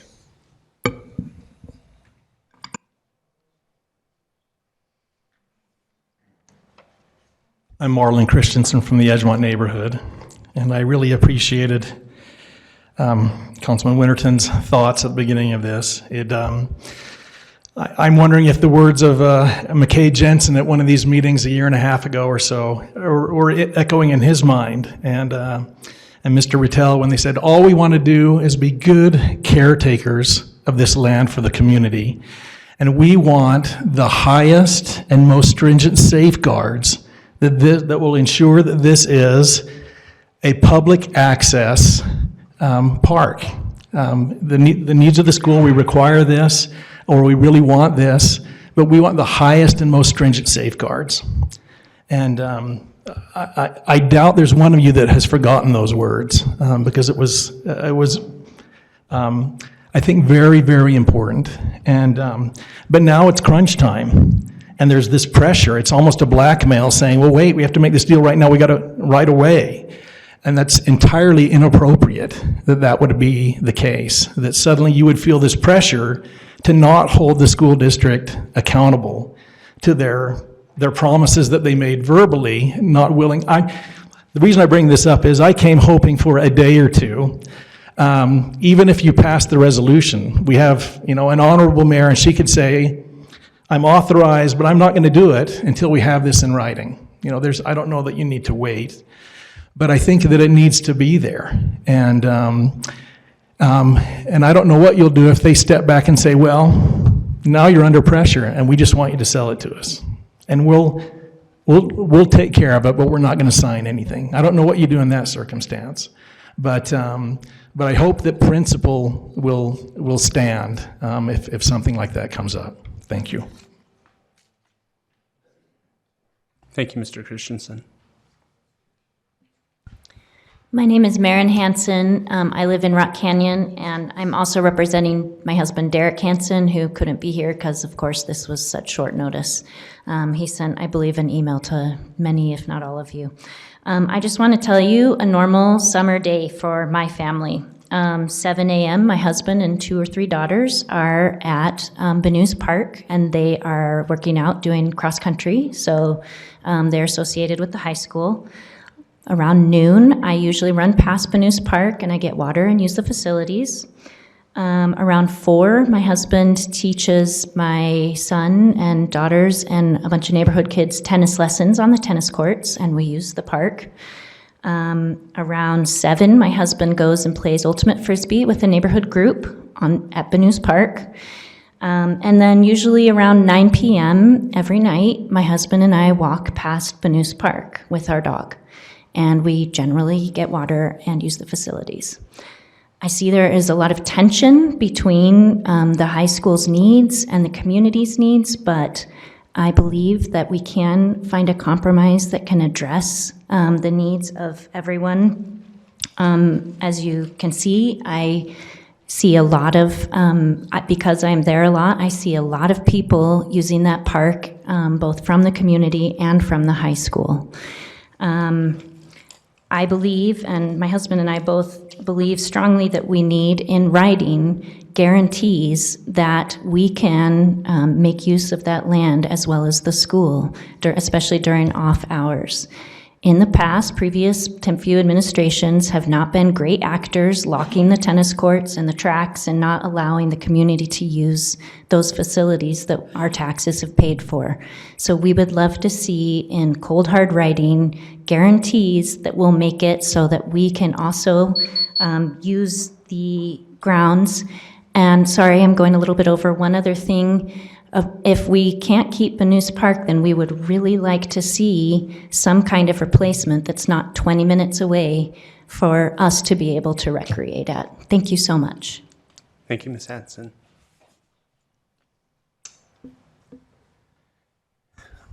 Hello, Council, Mayor. My name is Lynn Schumpert from the Edgemont neighborhood. I wanted to just discuss a few concerns that I had with this purchase of the park, which leads to the replacement or a new Timpview High School. And I also understand that the mayor, as well as each one of you, have been emailed today of further concerns that we, the neighborhood, have with the direction that you're going. One of the concerns I have, I've been in the construction industry for about 35 years. One of the things that we look at, first off, is what are the concerns? My understanding is the concerns are seismic concerns in the building and maybe even some mechanical and electrical concerns. With that said, I have some contractors and others out there that I'm familiar with, and I understand that to underpin or pin or make the existing building sound and be in bedrock is about $1 million. And I'm sure there's other costs that might be associated with bringing the building up as the school district sees that needs to happen. But to charge on the backs of the taxpayers $154 million, a lot of that going to Timpview, I don't think that's in the best interest of your citizens. I have never heard anyone say, what is the cost of a retrofit? And I would like to ask each one of you, and I've done my homework, it's $1 million to retrofit that building. So I'd like to know from the council, the mayor, somebody, why is it hush-hush? Why is it we're just going to build the new building, we're not going to retrofit? And so I'd like to hear from you, the city, because I'm a taxpayer. Thank you. Thank you, Mr. Shepard.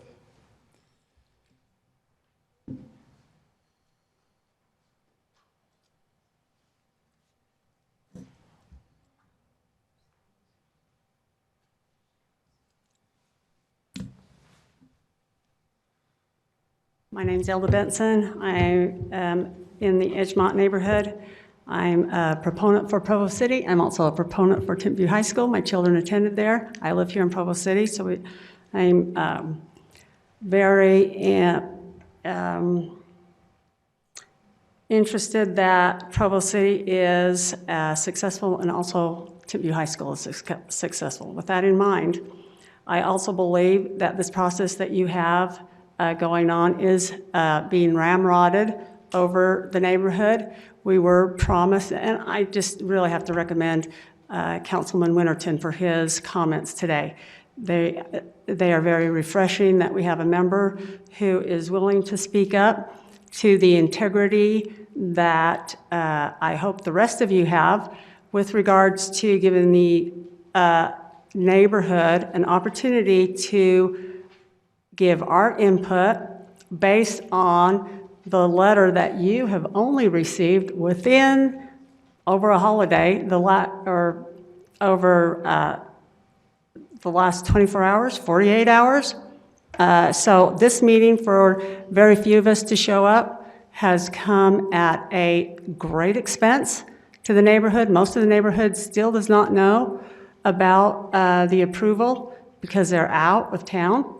So I think that in my mind, if you want to ramrod this decision today, that you're taking advantage of the neighborhood and that you're purposely doing that to defraud or to take away our say or our seat at the table. I'm very much against the sale of this property. It was purchased with intent for that. I mean, purchased, it was primarily given to the city for that to be a park in perpetuity. I would hope that your integrity remains intact when that bond, if you ever propose a bond, comes to vote, because I will strongly make sure that it does not pass. Thank you, Ms. Benson.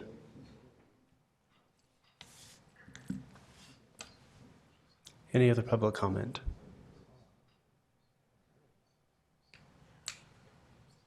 Seeing none, we close the public comment portion of this item and bring it back to the council for discussion. Mr. Connect. So over the years, there's been times when the public has said, you know, something was promised and now it's not happening. And now there are some things perhaps you shouldn't promise, but if you do promise, it should be serious. And I've said, well, if so-and-so said that, did you ever get it in writing? And of course, we've heard that from the public. And I think this is a matter of public trust and confidence in not just the process, but in us as the representatives. And in this matter, I believe they're looking to us and not the school board, although the school board would do well to not just give us some idea of what their plans are, but I would like an agreement, a guarantee, an easement. That's what it really comes down to, is kind of like an easement. I mean, if you restrict the use of the property in any way, in an agreement, you could say, you know, it's a deed restriction, it's some kind of an easement. If you say that they're not going to build buildings on it, that's one thing. Or if they're going to maintain facilities, that's another thing. Someone brought up tonight that maybe the city should buy back an acre and a half so that it's in our possession and we control the use and we can assume the liability. So while I would like to hear what their plans are and see that in writing, that's really nice, but then what part of those plans would they be willing to actually commit to and at what cost? I would like to know how much they would like to say that we need to reimburse them if they're going to guarantee certain outcomes, or how much they're willing to guarantee for free. I mean, free's good. But so I'm not really wanting to vote on this tonight, and I want to give the school board time to come back with something in writing, whether it be this is a promise or this is a guarantee. And I expect if it's a guarantee, they may want some money for that, whatever. And yes, Dave Sewell. If I could cut in just for a moment, could I ask Mr. Henderson to, and maybe Ms. Riddle as well, if you could touch on the park replacement plans that have been discussed in past meetings. I don't think they were discussed tonight. If you could touch on that, and then also if we could touch on a little bit about the time crunch or the deadlines that we're facing. Specifically, there seemed to be some suggestion that maybe the district was pressuring us, but I wanted to maybe, if we could hear a comment about what the timeframes are and what's driving those timeframes. Okay, I'll try to remember those sequence of questions, but let me know if I miss one. We feel very fortunate that we got notification from the federal government in May. There's no guarantees of when that time frame was coming, and I know there's been a lot of time. I do think this is the natural sequence once we got that notice that we come to the decision and the public hearing tonight. That was the natural sequence of event. There was no pressure from the school district or nothing like that as part of it. There, as it was conveyed as a ramrod, this was just a sequence that we were going through, and we're listening to public comments and listening to the comments of the council, and we'll abide by the decision of the council.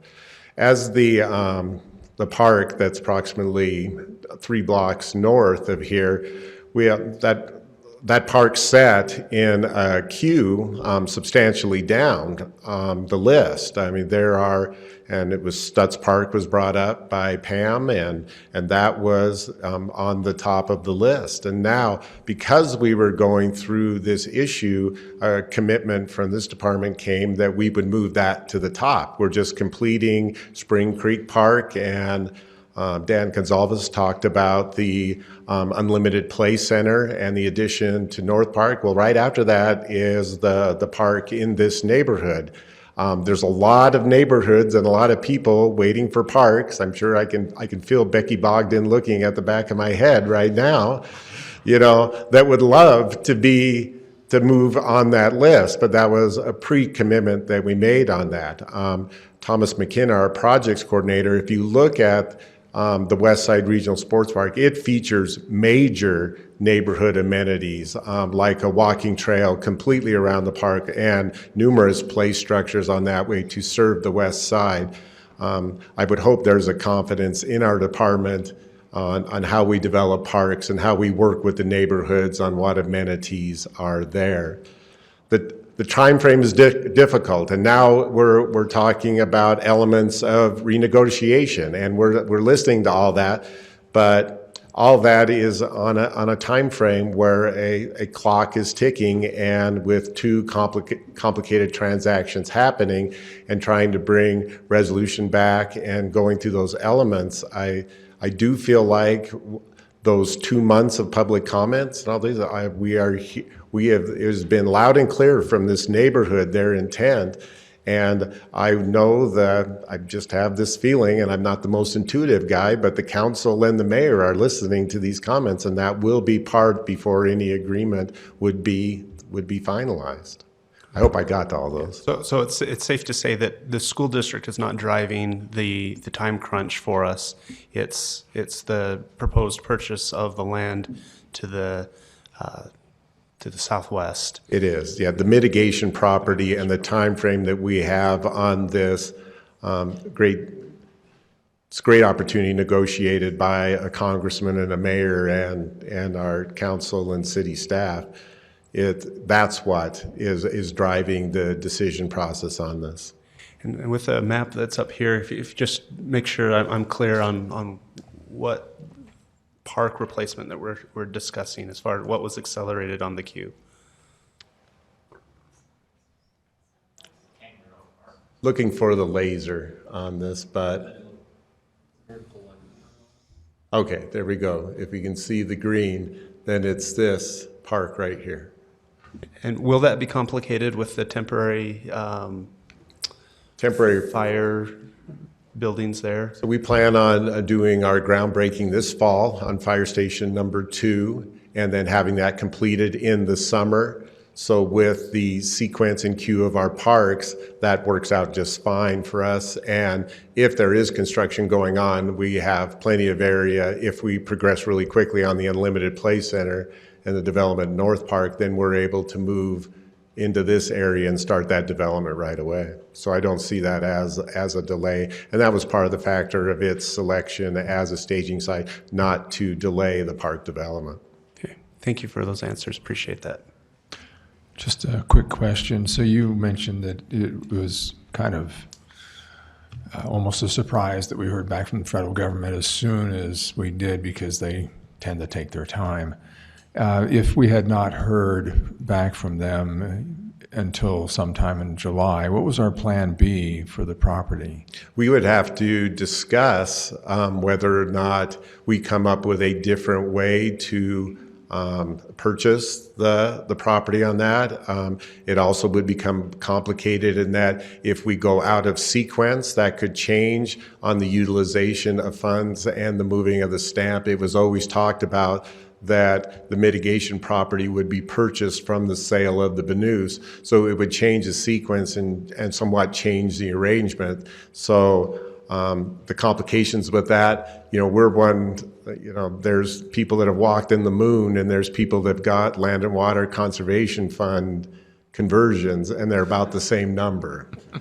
And so the answer to your question is, I don't know. We would have to go back, and we would ask that, and that is a scary proposition.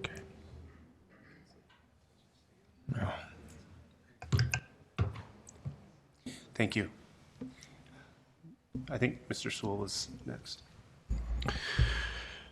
First of all, I just wanted to state my full support for the regional soccer park. I think we need to make that happen regardless of what happens with Benoos Park, and I see them as two separate issues completely. I plan to vote for the appropriation for the soccer park regardless of what happens with this vote tonight or whether we postpone it.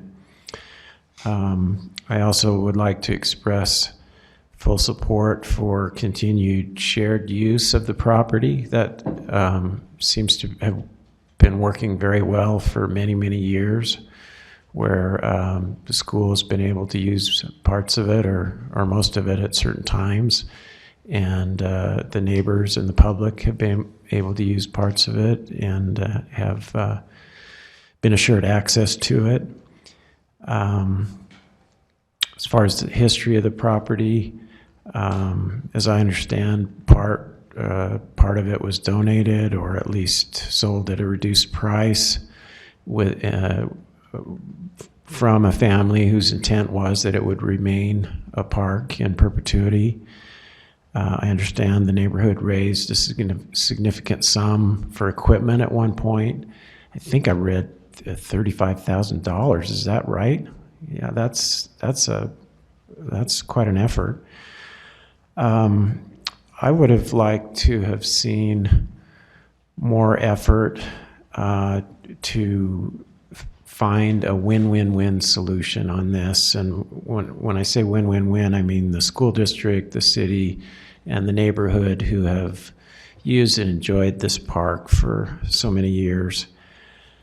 For me personally, I think that win-win-win solution, as many of you have expressed, involves a written agreement with guarantees of public access in the future. There's several ways that could be accomplished, and I just don't think we've really made the effort to explore those yet. There's the possibility of a deed restriction, which would probably involve a lower sale price, and I think that would be appropriate in this case. The possibility was mentioned also of Provo buying back a small portion of the piece on the southern end. That seems like a reasonable alternative as well. And I regret that we haven't seriously explored those kinds of possibilities. Given the public statements that have been made over the last few years by the school board president and at times the school superintendent, I just feel like unless we do delay this and make an effort to find that compromise, that the neighbors who have invested so much in this and commented about this have really come up with almost nothing out of this whole effort. And in saying that, I don't want to downplay that I understand that our current school board is willing to issue a statement of intent of what they intend to do with it, and that's good. And I think we can count on that for at least 2 years. But as you know, elected bodies change, and sometimes change drastically, even in a period as short as 2 years. So whatever the intent may be today, we don't really have any guarantee that that would last more than 2 or 4 years. We hope it might, but there'd be no guarantee of that. So I would be in favor of moving ahead with the appropriation, delaying the vote on the sale, and trying to get Mayor Kafusi involved with the neighborhood and the school board to try to work out a written agreement. Marion Monahan mentioned the wisdom of Solomon. I actually don't know of anybody better than Mayor Kafusi to try to work out these kinds of difficult issues and looking at all sides of an issue.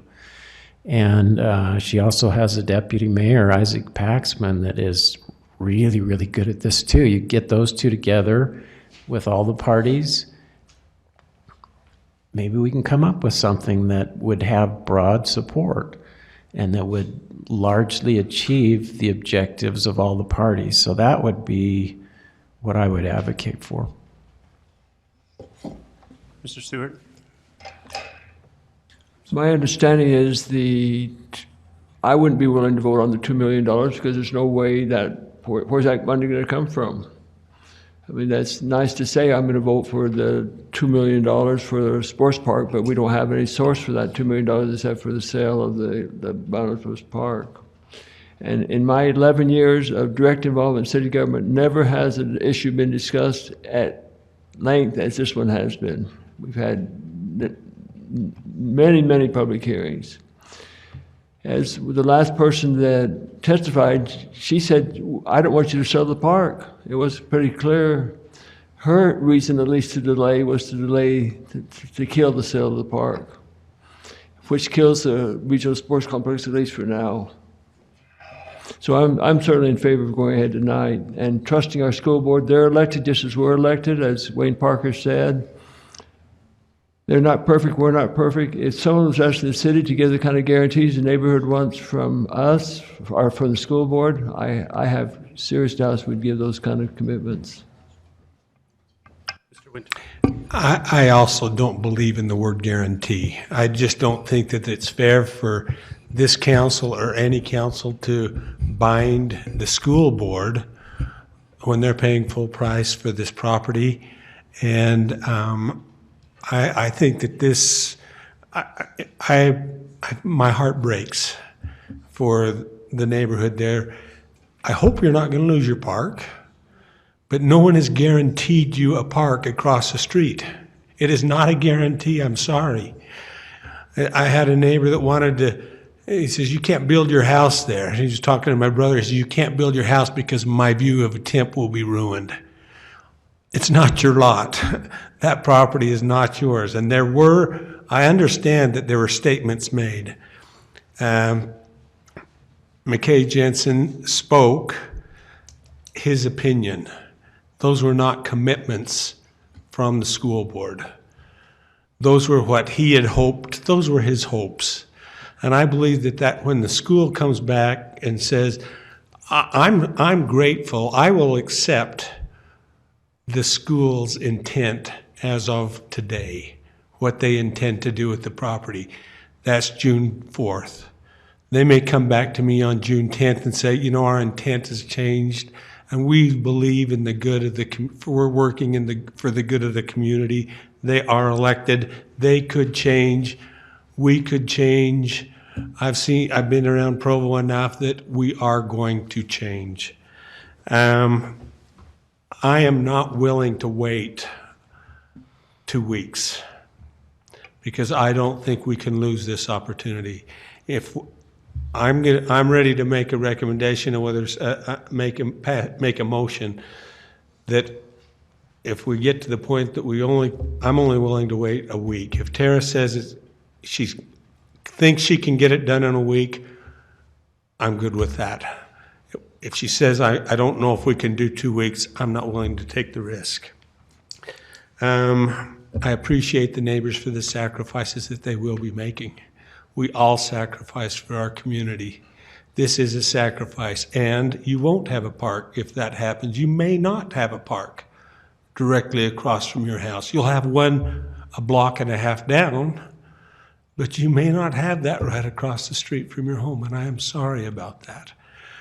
I hope that you do, and I believe that you will. I think that's the intent today of the school board. And I would like to just say, have them write their intent down. I'm with George. I don't believe that they should guarantee that this will be it in perpetuity. Last thing, I do believe, I want to express my gratitude to the school board. I don't want them to feel that we don't trust them. They are also working for the good of the community. I understand their concerns. I understand what they're trying to do, and I do also have faith in what they're trying to do. They're looking out for our community, and I want to express my support for them.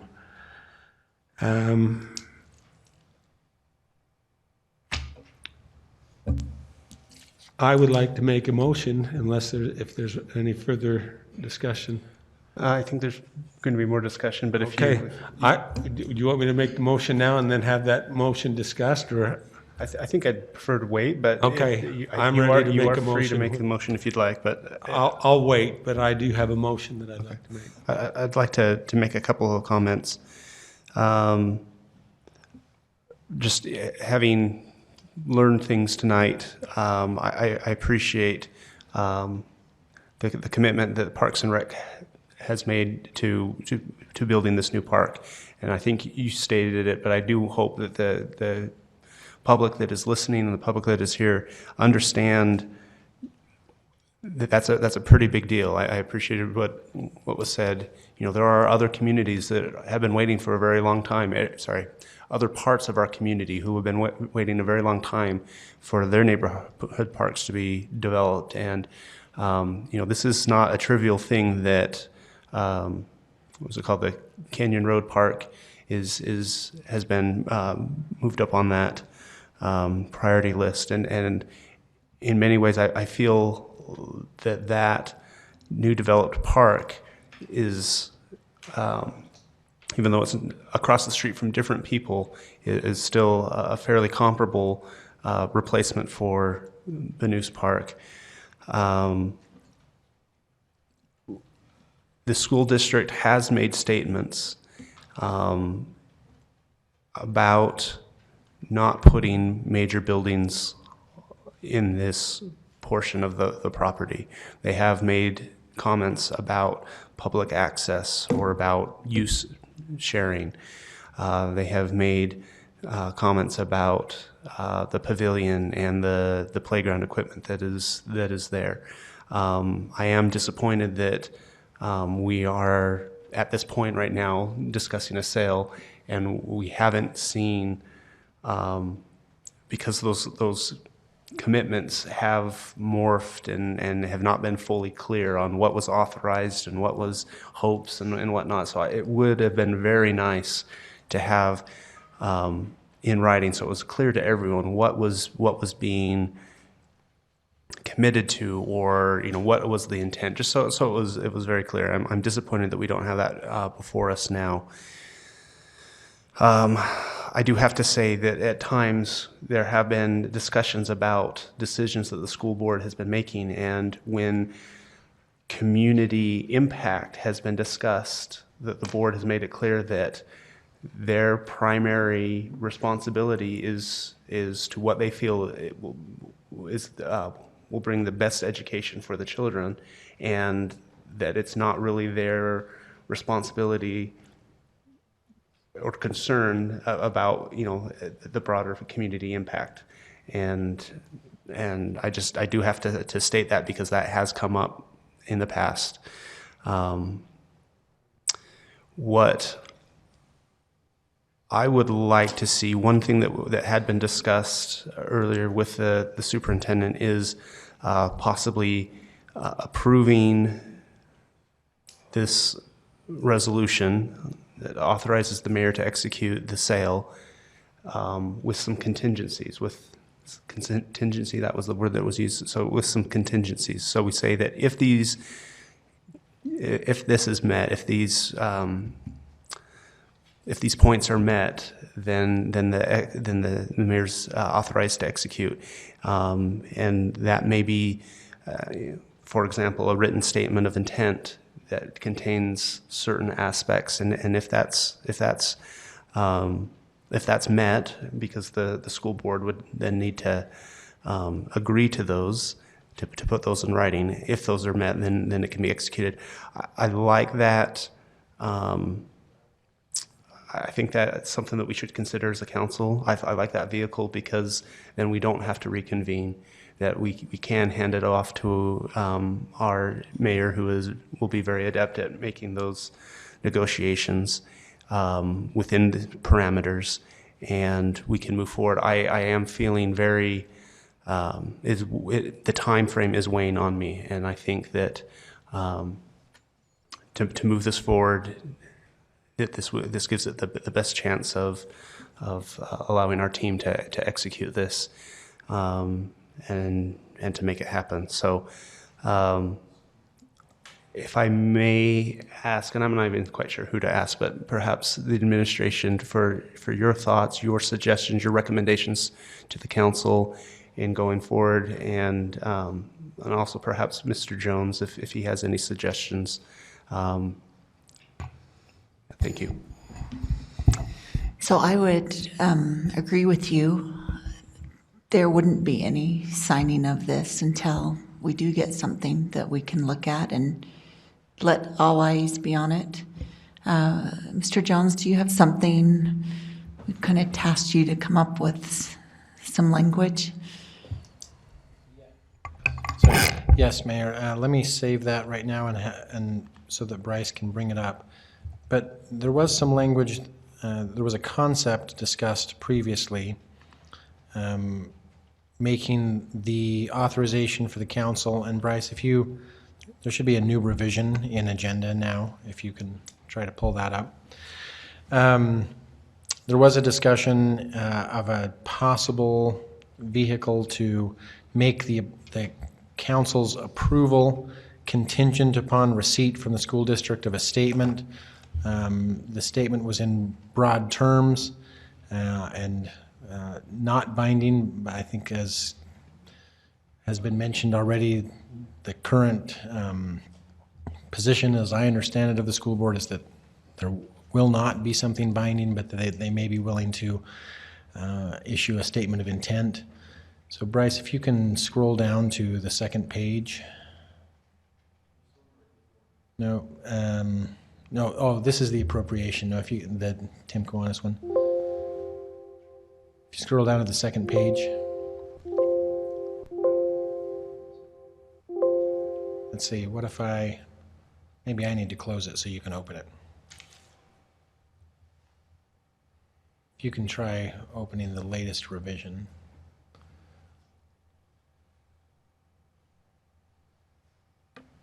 So, interesting. This is the right language, although it's interesting. It reformatted some of the language that's actually been added. But anyway, so the proposal here is that it used to be the original version of the resolution ended with the words "is hereby approved," and then said, "and the mayor or her designee is authorized to execute the agreement." So this proposes adding the phrase, "contingent upon the provision by the school district of a written statement of the intended use that complies with representations made to the city, that it is the present and firm plan of the school district that no major structures are intended to be constructed on the property, and that the property is envisioned to be green space with significant public access for the foreseeable future." And then it adds the words, "upon receipt of said document, the mayor would be authorized to execute the agreement." So that was the concept that was discussed earlier, that would allow the council to hand off to the mayor the decision of whether the school district has issued a statement that comports with that. The discussion when we talked about that earlier was that this would at least provide a vehicle to move forward tonight. If the school district was unwilling to provide such a statement, then all that does is make it so that the authorization here no longer applies, and then further action would have to come back to the council.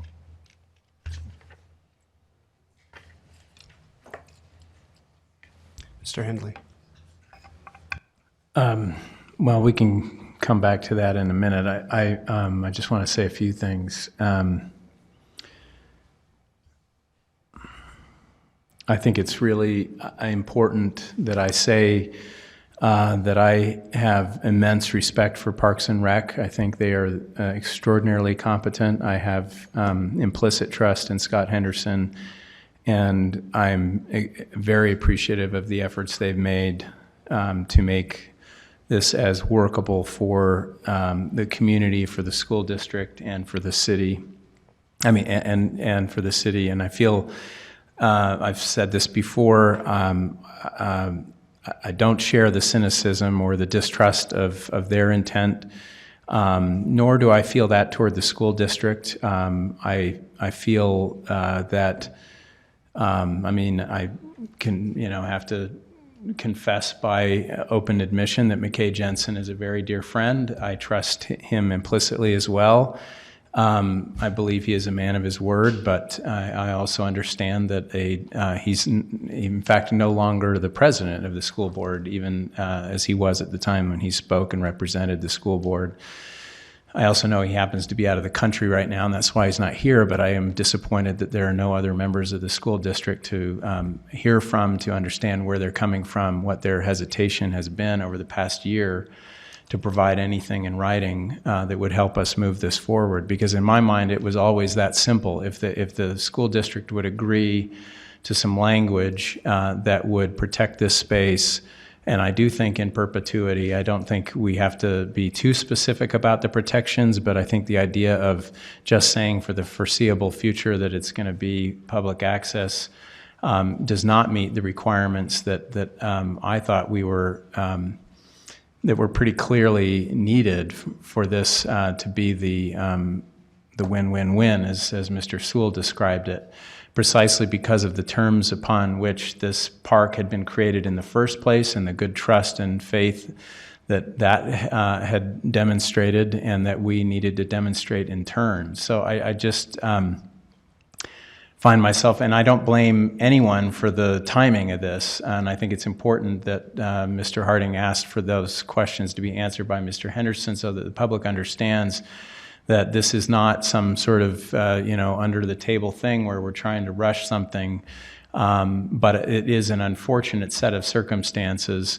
Frankly, again, I think would be much mitigated by a previously stated intent on the part of the school district about what they will or will not do with that property. Every conversation I've had with McKay or Mr. Rattel have been very reassuring. I think they are very intent on doing what's right by this property. I don't think there is any intention whatsoever to build any structures on there. The only comments they've made is about the need for some temporary staging, perhaps during the construction process of the school. I think the neighborhood wants the school to stay, so I think it's all in all of our interest to help them be accommodating to them. But again, I just feel so disappointed that we don't have a statement that helps just put it out there so that with the changing rotation of school district members, that in very short period of time, we suddenly don't have a different plan than the one that was agreed upon by these good people. So that's the only reason. I don't see that as distrust. I see that as actually expression of goodwill to the public to put something in writing, say this is what we intend and this is what we're committed to doing. And the longer they've hesitated to do that, that's only created more distrust. And I feel like that's just really been a shot in their own foot, to be honest. So that's very disappointing to me, because I really wanted to support this, and I really want to see this go forward, because I think it's, with those conditions, I think it's a fantastic scenario for all involved.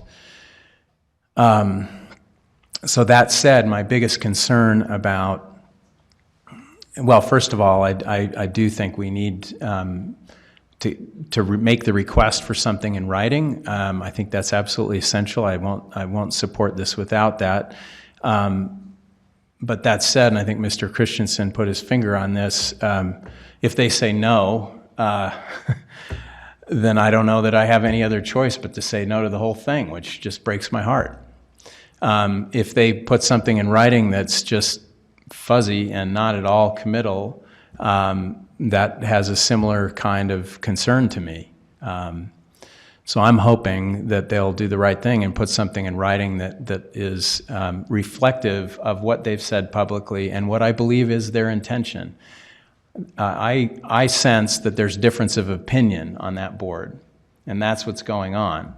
And if there are strong opinions on that board that are contrary to what I've heard, I have not ever heard them said publicly, and I feel like that's also a concern of mine.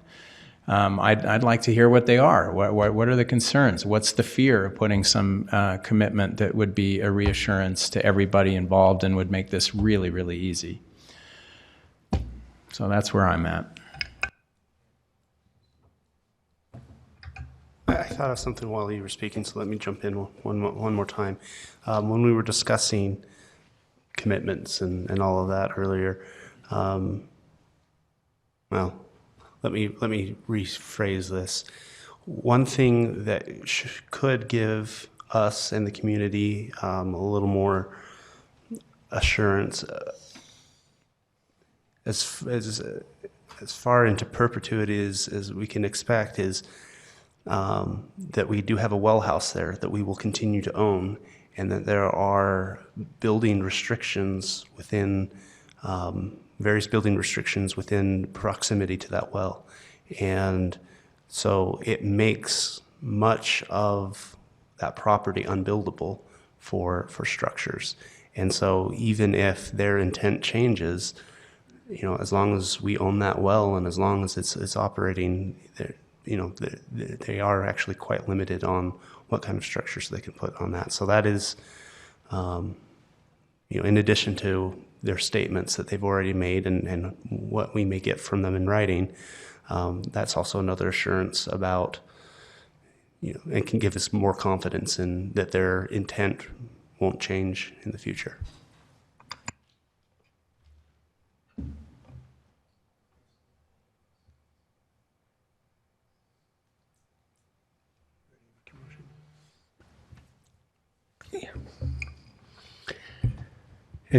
I'd like to make my motion then at this time.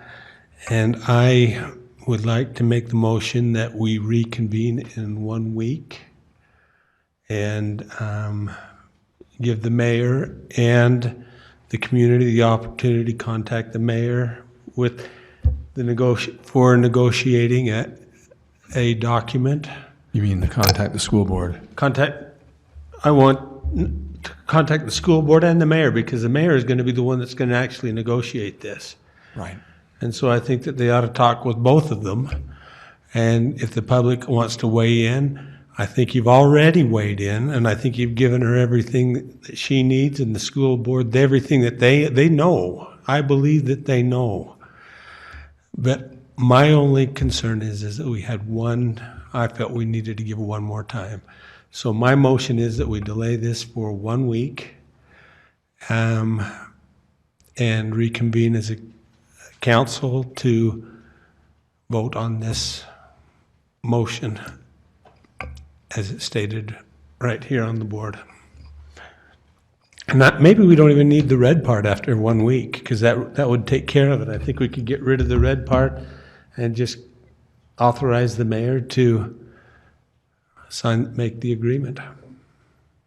Is there a second on that motion?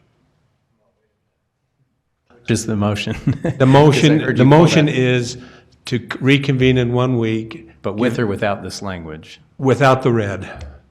With the language. I want the red language in there at least. Well, and I guess I would just say that can certainly be added in a week. I mean, if the only reason to even leave that language in there a week from now is if a week from now you still don't have the statement.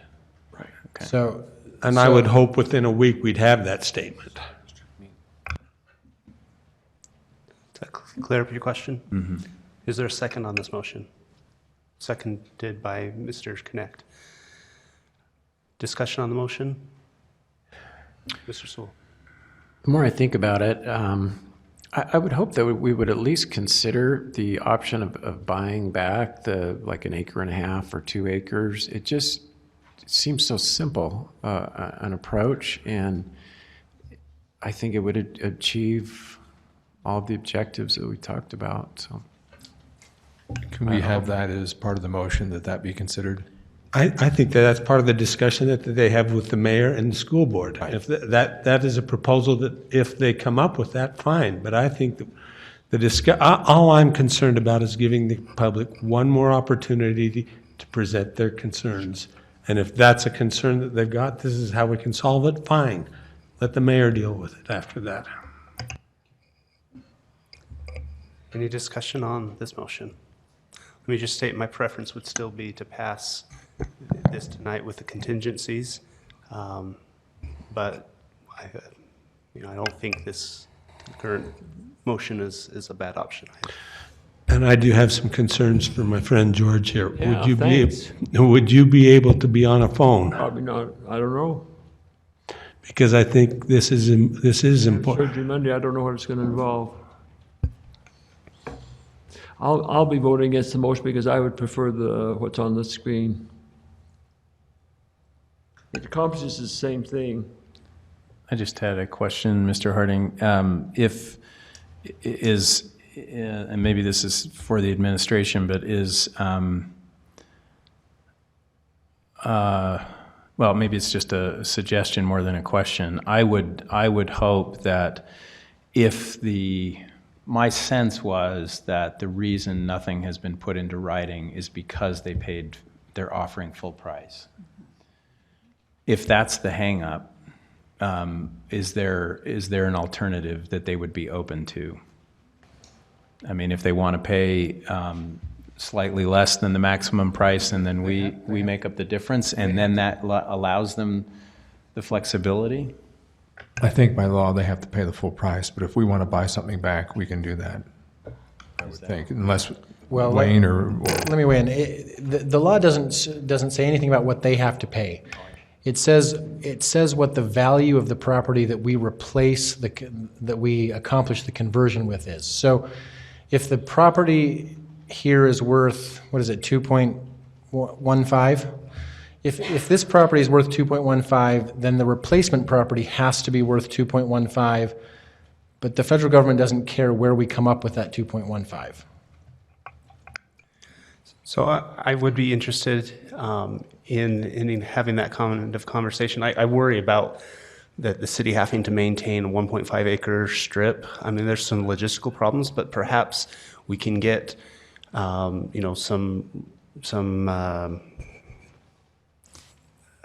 binding commitments on a 1.5 strip that is still owned and maintained by the school district, and maybe we need to come down a little bit on the sale price in order to accomplish that. I'd be open to that as part of that negotiation. I have a question for the mayor. If we pass this, is it with the red, authorizing you to negotiate, what would be your process? Again, my concern is that I feel that we needed to have the community be able to speak one more time. What would you do to allow that to happen if we just passed it? I'm fine to postpone it a week and let the public speak again. I'm all on board with that. Thank you. Mr. Strachan? A little bit on the timing. If you were to defer to a meeting next week, you would be meeting at the same time, or likely meeting at the same time that the school board is meeting, which means that you won't have information from them as to the discussions that you had earlier as for some of these concessions. And that said, your language here does provide, here in red, does provide you with some flexibility to allow the mayor to have those discussions and hold off on signing anything until that's completed.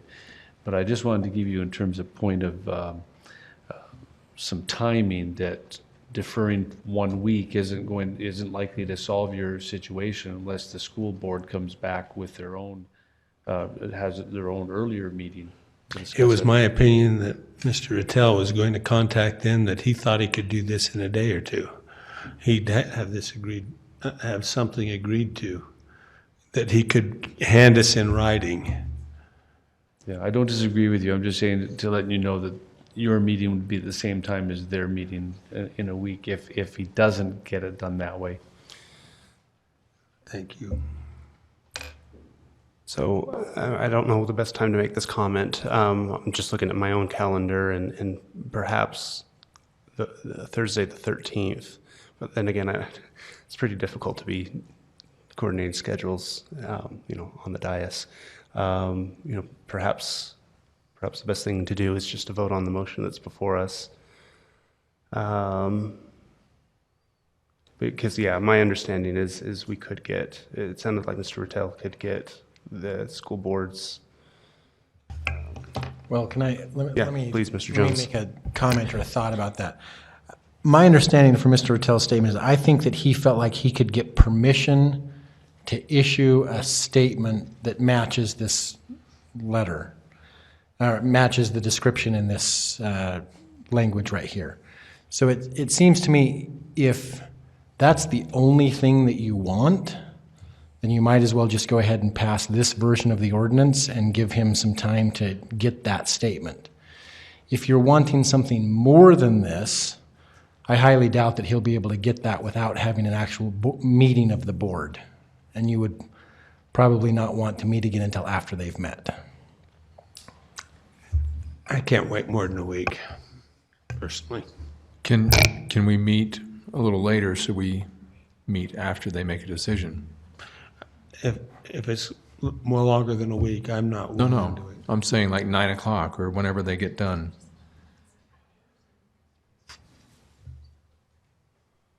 And I'm concerned about George being there.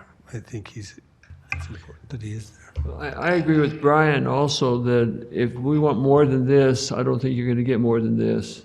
That's what he agreed on today, that he thought he could get this statement passed by the board. And if we're looking for more than that, I think you're looking for something you're probably not going to have. At least that's my opinion from what I heard today. I think there's several of us that would share that agreement. Sure that. Well, that might be true, George, but I think it's worth giving them everyone the opportunity. That's my concern. And particularly if we're willing to move down on the sales price. Mr. Sewell. That's what I was going to say too.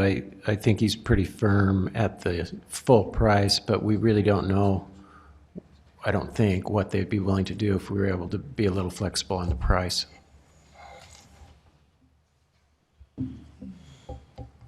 So right now we have a motion before us that would postpone this 1 week, which would move it to the 11th. We would have to hold a special session on the 11th of June, which is the same night as the Provo School Board. Mr. Harding, there is a BYU dinner for community leaders at 7 p.m. that night, so it would be at probably 8:30, right, if we were doing this? Does that, anyway. No, I think that's, so if we're looking at an 8:30 start time, special session to address solely this item. What if we, I was just thinking now, what if we had a meeting earlier, maybe Thursday or sometime, that would give the community an opportunity to weigh in with the mayor on what to sign? If we pass this tonight, all my concern is that we give the community one more opportunity to weigh in now that the EA is passed. If we have a meeting, we pass this tonight, and we still have a meeting, and the mayor says she will not sign it until we have that meeting, and we have received, but we can pass this statement tonight. So Gary, my concern is we've already heard from everybody, and the roadblock seems to be, why should we give you anything if we're paying full price? So, And I agree with that. if it's not full price, what are they willing to do? My only, that's fine, but my concern is not about the exact deal. My concern is having that one more opportunity that I feel that we promised. Well, I'm more concerned with the deal. Okay. I think from the conversation today with Superintendent Rattel, I don't think a discounted price will let them give concessions. I think they're more interested in the use of the property and who has control of the use of the property. And I'm not sure by discounting the price, they're going to give that up. I don't think I think we're taking a big jump to say, if we discount the price, then they'll give up some things. I don't think we should put too much into that, because I don't think that will happen.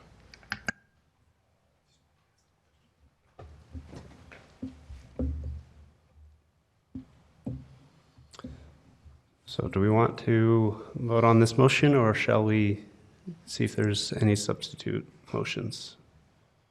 Well, while you think about that for just a second. Please, Mayor. I just want to tell the public that I work with these 7 men every day, and to call into question their integrity is very offensive to me.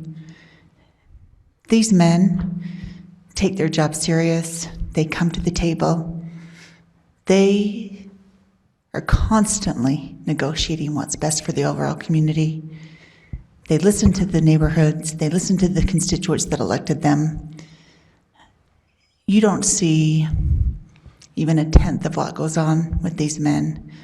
And you need to know that they are good, solid people that are looking out for the city. This has been a long, ongoing topic for years. But I can honestly stand behind their decisions and support them. I sit with them for hours and watch them stew and try and do what's best. It's not an easy job. And I can tell you they have integrity. Thank you, Mayor.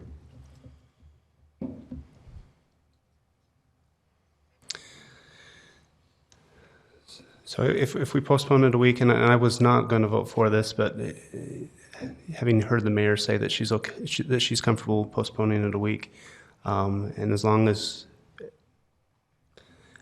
we can meet at, say, 8:30, so the school board meeting would be completed, and some past invitations, we could have could attend to that, and then meet back here. I guess I'd be willing to support that. Mr. Van Buren? I have a little concern, I think George Stewart already brought it up, is if we vote to delay for a week, then what does that do to our next resolution for appropriating the money? If we're not sure that we're going to do this sale, then the appropriating the money, I think, is in question then. And so I think there's some other considerations on why to not vote to postpone, just not to not postpone it, but I think it has implications on the funding. You bring up a great question, and do we want to make that part of this vote so we can basically put the next item to bed?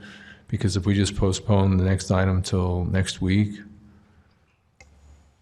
or if that's not...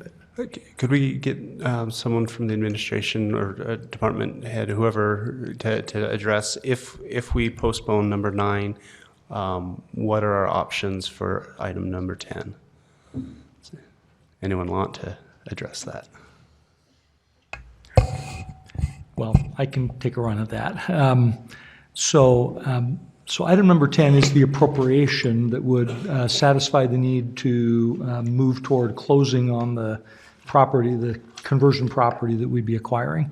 The language in the resolution suggests that the money would be taken from the Park CIP fund and then reimbursed by the proceeds from the sale. So at least it's our opinion that we can do, you could approve the resolution tonight for the appropriation, understanding that you may not have a reimbursement strategy at some point in the future. Now that's a $2.1 million hit to the city's, what's in essence the general fund, because that's the only place we have Park CIP money. Comes from the general fund or from the RAP tax. But again, those dollars are largely already committed. So I don't think it precludes that. My bigger fear is that by doing so, it may take some pressure off the school district Because if we signal an intent to just go buy the replacement property, then there's not much motivation for them to, to be willing to come to the table. So again, that's my only concern about proceeding with that. That could also be continued a week if you wanted to do that, just if that's your intent on the sale of the park. So I'd be just a little reluctant to go down that path. It does create, I think, some complications by not approving them at the same time. Can we hear from Mr. Borgett, if you have more to add to that? Yes, I would just add that if we did go ahead and do the appropriation, and for some reason the decision was made to not sell the park to the school district, or the school district changed their mind, that would be a significant hit to the general fund, something that's taken years to build. And I know that the council and the administration has done a concerted effort to try to be conservative and build fund balance, prepare us for the economy changing, other things in the future, and it would concern me. And so I just wanted to share that. Thank you, Mr. Borgett. Let's go with Mr. Strachan. I just want to caution that the council is, I don't know if I would use the word dangerously close, but effectively at this point, you're talking negotiation strategy in a public meeting on the potential sale and purchase of property. And I don't know if this is any longer the venue that we ought to be having this conversation. What I would suggest with respect to the motion to reschedule in a week, we don't know if the school district will even, we know that Superintendent Rettell said he will go back and meet with, talk to the board members, and I think we took from that he would come back. It might be worth, if you want to defer this, to defer it to a point where the chair can call a replacement council meeting to follow up on this action item after we've discussed with Mr. Rettell and found out what their schedule is going to be and whether or not it is a few days or whether it's going to be a week. Because it is possible, if you think about how we do minutes and reporting out of some of our actions, it's possible they could have their meeting on the 11th and not be finished by the time you want to convene here at 8:30. It's possible that they don't bring it up, they don't report it out. I just think if the motion is to defer, let's have a deferral and then just have the chair call a meeting. If you set a specific time and place and date right now, we might be all sitting around at 8:30 and have nothing to discuss. I think Mr. Parker did bring up something, though, that they do have motivation. I think the school board, the school district has motivation to come back with something. So I'm a little concerned about voting for the motion that Mr. Winterson has on the table without knowing that we're going to do it. I can't support the appropriation. And so I don't know how we make a motion, Brian, that says if that passes, then we delay the other two and do them both the same night. Well, I think if you wanted to, you could just make a substitute motion right now to continue both items. Or Mr. Winterton could amend his motion to include postponing that item as well. I also have a question about procedure. I am concerned about having George here. I agree with his stance, and I have never done this on the council before, but I've counted votes, and I don't want a 3-3 tie because that would mean that it would fail, and that would be a compromised. If it was 3-3, it would mean it would be a compromised vote, and I am concerned about a compromised vote. I can support this, and if we pass this, I would like to have a meeting where the neighborhood could still come and weigh in on the EA and have the opportunity to express one more time. I'm comfortable with this wording. But I would, again, my concern is that I feel that we promised the community one more crack at this. And so if we had a public meeting, I'm fine with that.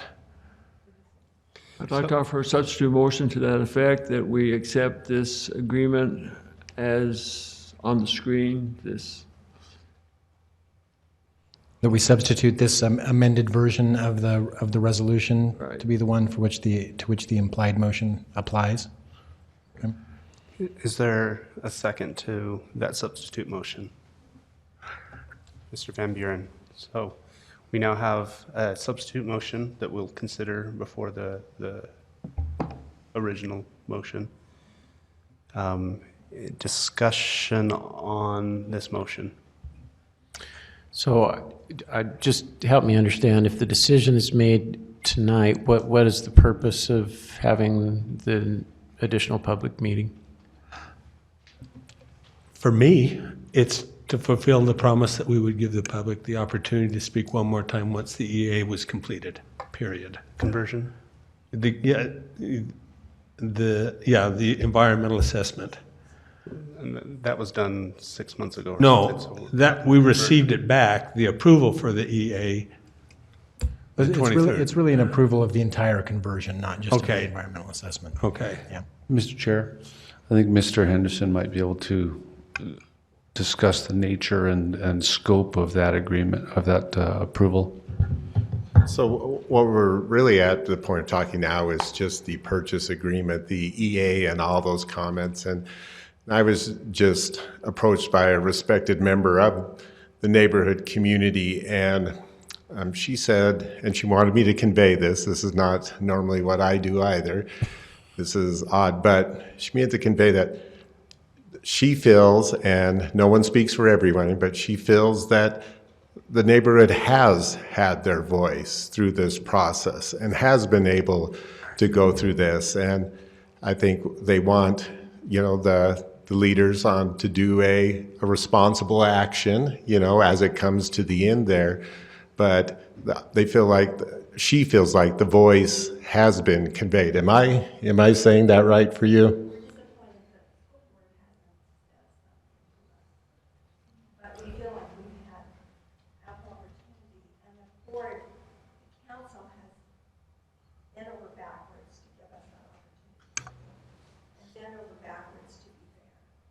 All right, I think she said that much better than I did. So,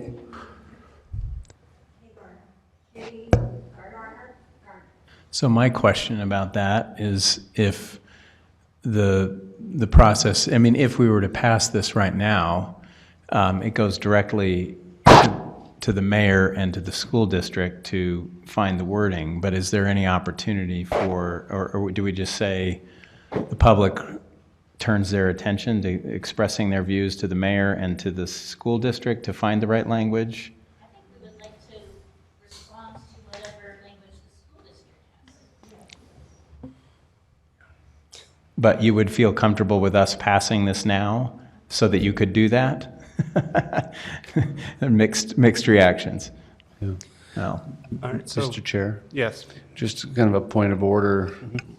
This kind of ongoing discussion doesn't necessarily work the way our procedures allow.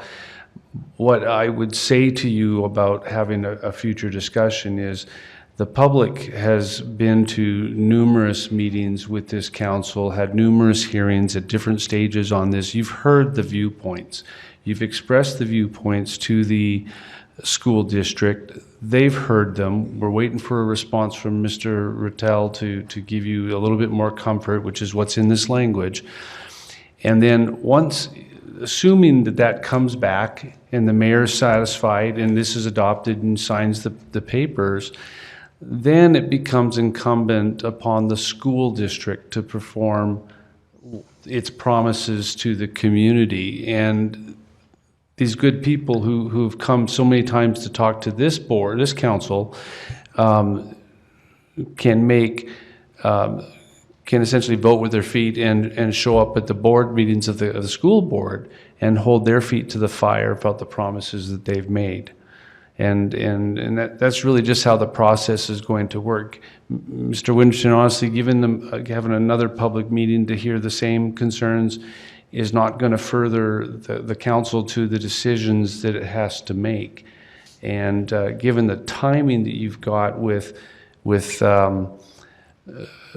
a possible field purchase and the approval that came from the LWCF process, those conditions are already laid out in the environmental assessment that get approved. The document itself, is the approval that they provided is not going to provide anything more than you've already seen. And so ultimately, I'm not trying to get you to make a particular decision, but I encourage you to make a decision, right? I have one question on the current substitute motion. If we pass this tonight, authorizes the mayor to execute if the school district issues a written plan, its present and firm plan of the school district for this property, or in that discussion with the mayor, the school board were to signal that they'd be willing to do something that was binding if the city backed off on the purchase price. Is that something that the mayor could choose to negotiate and then bring back to the council? Because I imagine something that would change the purchase price would not be authorized in what we are contemplating in the substitute motion passing tonight. I feel comfortable going with the substitute motion, but I don't necessarily want to close the door on that potential negotiation for something binding for a lower price. That's certainly a possibility. I mean, anyway, I was about to go off on a tangent, so I'll refrain myself. But the point being that there's nothing about this resolution that directs the mayor to do anything. Right. It authorizes her to execute the agreement. If she chooses not to because she thinks she has a better offer to present to you, she has every right to do that. Okay, excellent. If we could I just want to make sure the mayor heard that and maybe perhaps get her opinion on that as well. So Sorry, I missed that. I apologize. No apologies necessary. There's a lot of important discussion that's going on right now. Mr. Jones just suggested, and I was indicating my intent that I feel comfortable moving forward with what's on the screen now, but I don't want to necessarily close the door if in negotiations with the school district, they were willing to do something binding if we came back, reduce the selling price. And he indicated that this authorizes you to execute, but does not necessarily direct you to execute it. And so if you found that you negotiated something better, that you could bring it back to us for authorization to execute that instead of necessarily what we have up on the screen right now.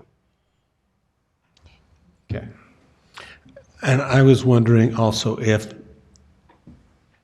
that firm plan that is stated here could be held off for a few days before assigning it. You're going to create a firm plan with the school board.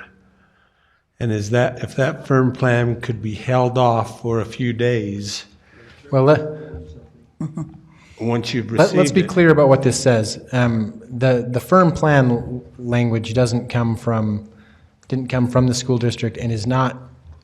So back up a couple sentences. What we're asking them for is a written statement of their intended use. Okay, and that's all I need. Okay. Right, that's all we're asking for. Now, in the previous discussions, it yes. was discussed that written Thank statement you. would I indicate appreciate that it is the present and firm plan that no major structures are intended to be constructed.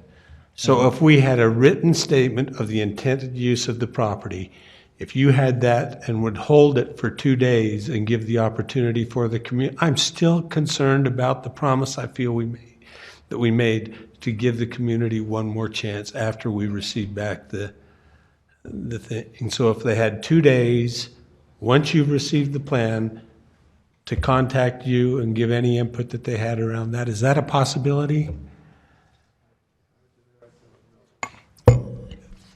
No, okay. What did George say? He says if he was the mayor still, he would say no. He would. I just, And the beauty of it is I've been getting, it's interesting because I've been on both sides of this. I was on the school board when this started. And then now I sit in this seat now that we're here. And so I've been in the loop. Every email that everybody sends, they CC me in on it, which is really helpful for pros and cons in favor. But I was elected by the people, so of course I'll listen to the people and take more feedback. thank you. That, to me, that's the key. That was what I promised. And if you will do that, I'm comfortable. Mr. Van Buren. So Brian, how does this play into the negotiating the sale of property? If the school board comes with some things to the mayor, then do we put them out to the public and the public response? Is that, how's that logistically happen? Again, let's just go strictly with what this says. What this is saying, as proposed right now, is that the mayor is allowed to execute the current agreement, which sells the property for the full Yellow Book value, so long as the school district gives to her a statement that she believes complies with this, which is simply a statement of their intended use that indicates that their current plan is for no major structures and for the property to be used for green space with significant public access. Now, it's up to the mayor's discretion how she applies that, right? If she wants to get that statement and then put it on the mayor's blog and wait 2 days to see what responses she gets after she posts it before she signs, she can do that. Or she can sign it the second she has it in her hand, right? Or she can get it and say, oh, by the way, would you consider doing X, Y, and Z instead? And they suddenly agree, and she comes to Chair Harding and says, hey, let's have a special meeting to approve an entirely new agreement. I mean, any of those things are options, but it's all at her discretion once you pass this. Except that, I mean, the only caveat to that being that she's not authorized to sign the agreement if the school board refuses to give her anything in writing. And then they would have to come back to you. Say that last thing again. If the school board refuses to issue a statement about their intended use, then the mayor would not be authorized to execute the agreement, and she would have to come back to you to ask for authorization to do something else. Or if their intended use, if the written statement of intended use did not include that they do not have plans for major structures or significant public access. But just to be clear, so we're not setting false hopes, nothing about that statement is required to be binding. I understand this is King Solomon's situation here. I'm not going to be able to get what I want, I don't think.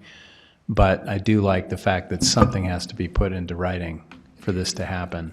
Understood. Any other comments or discussion on the substitute motion? Mr. Strackley. One consideration, and I don't know if how serious the consideration is, but if this domino were to fall, what happens to the next item? Do we lose our soccer park, and where does that fit into your decision making? I just want to put that in your mind as to how to play out in terms of timing and such. So I don't know where the rest of the council is, but I am encouraged by the wisdom of our advisors, and this puts it into the hands of the mayor, and it doesn't make it go any particular direction. It means that everything's on the table. She can talk to them and negotiate and bring back whatever the best thing is that she can negotiate, and whether that's a better deal at a different price or whatever it is. I feel confident. Well, I just feel it's best to move this forward at this time and give her the opportunity to negotiate.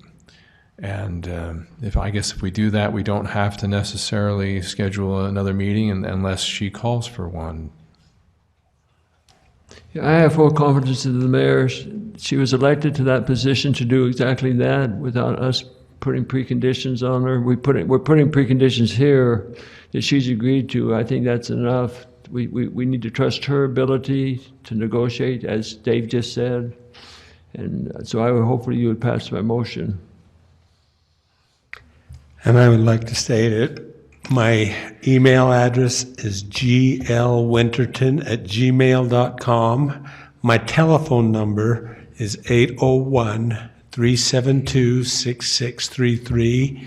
And I am very interested in giving you the opportunity to give me your feedback. I will then report to Mayor Kafusi any feedback that I receive, so that I want to make sure that I give you that opportunity to give feedback now that we have that statement back. And I will make sure that I get it to the mayor.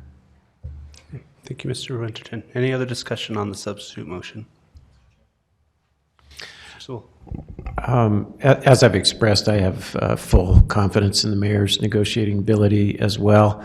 I won't be able to vote for this, though, just because I think if the council hasn't stated an intent that we want a written binding agreement, I think our negotiating position is very weak to get one. So that's the only reason that I won't be voting for this. Thank you, Mr. Sewell. Mr. Handley. Yeah, I feel sick, and I'm, I don't know how King Solomon got through it, but anyway, I feel, I said pretty publicly and pretty firmly a long time ago that I was going to support this if there was something firm and in writing that was going to protect that space in perpetuity, and I don't see it. So I'm prepared to support the appropriation of the funds. If this vote goes forward, that's great, and I think the mayor will do a fabulous job. But for sake of my own integrity, I'm going to have to vote against this, but then I'm going to vote in favor of the appropriation, if that makes any sense. Thank you, Mr. Handley. Mr. Jones. Just as I hope we're approaching calling for a vote, I just want to mention procedurally, just a reminder that the motion is to substitute this language. Then there will need to be another vote on the implied motion to actually approve the resolution. Thank you. So the substitute motion is to substitute the implied motion with this language that's on the screen. This version of the resolution. This version of the resolution. Yeah. Okay, thank you. Mr. Sewell? Okay, then I just have to clarify. Thank you for that. So I'm fine with adding this language. I just won't be able to vote for the next step. Okay. Thank you, Mr. Sewell. Any other discussion? Seeing none, I will call for a vote on the substitute motion, which is to replace the implied motion or update what the implied motion refers to include this version of the agreement. Thank you. Of the resolution. All in favor? That's unanimous. We now have an implied motion to... I've already closed it. To authorize the mayor to execute the sale of Tim Quanah's Banus Park to Provo School District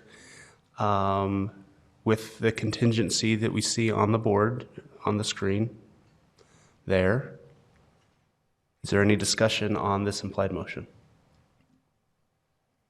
Seeing none, I will call for a vote. All in favor? And those opposed? In favor is Mr. Connect, Mr. Van Buren, Mr. Harding, Mr. Winterton, and Mr. Stewart. Those opposed are Mr. Sewell and Mr. Handley. I thank the community for your care for your neighborhood and for the health of Provo and for caring enough to come tonight and many other times that we've discussed this. Our final item tonight, because all of the others have been continued, is item 12, which is an ordinance repealing.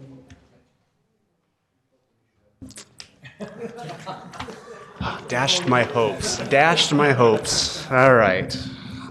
We'll go back to item number 10, which is a resolution appropriating $2.2 million in the Parks and Rec Capital Improvement Plan Fund for the purchase of real property located on Lakeview Parkway, applying to the fiscal year ending June 30th, 2019.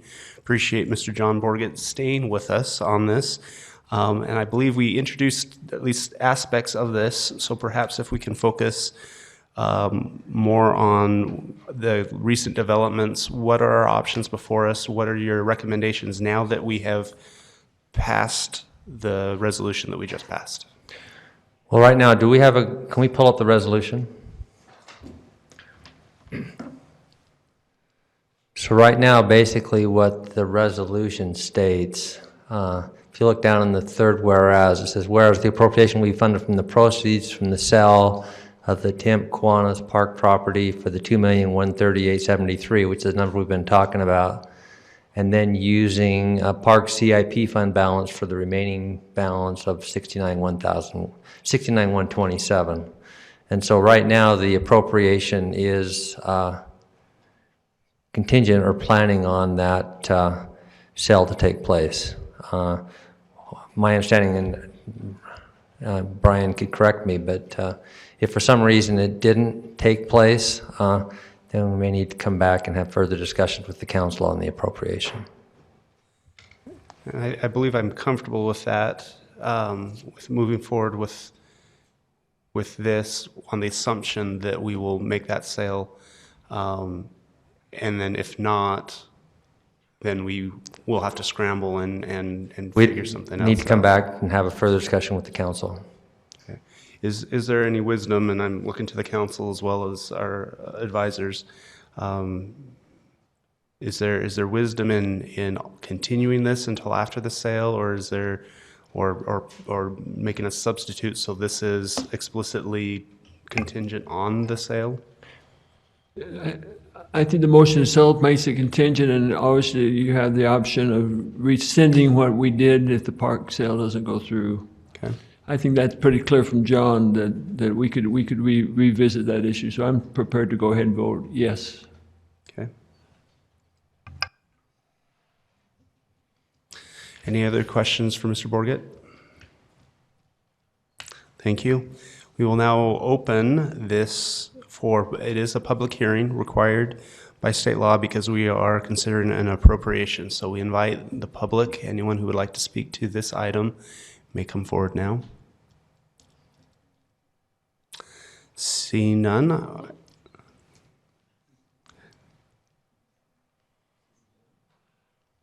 I think the allocation of funds for this purpose is a great idea. I would suggest that whoever makes the motion, make the motion contingent upon the receipt of the sales proceeds from the park. Thank you, Mr. Rome. Any other comments?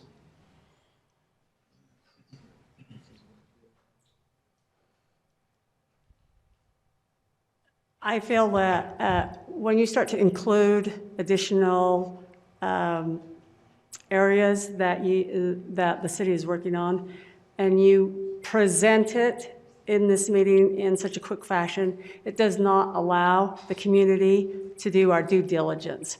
So I do not feel comfortable that the community doesn't have a say with how this really impacts us, because we're making a decision and you're requesting information from the community who has seen this for the first time. We have not had any time to conduct any research. Thank you. Elda Benson from Edgemont. Thank you, Ms. Benson.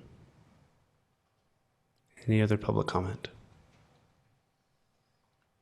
Seeing none, we will close this public hearing and have some council discussion. It seems to me that the discussion is centered around the proceeds of the sale of Temp Kiwanis Park.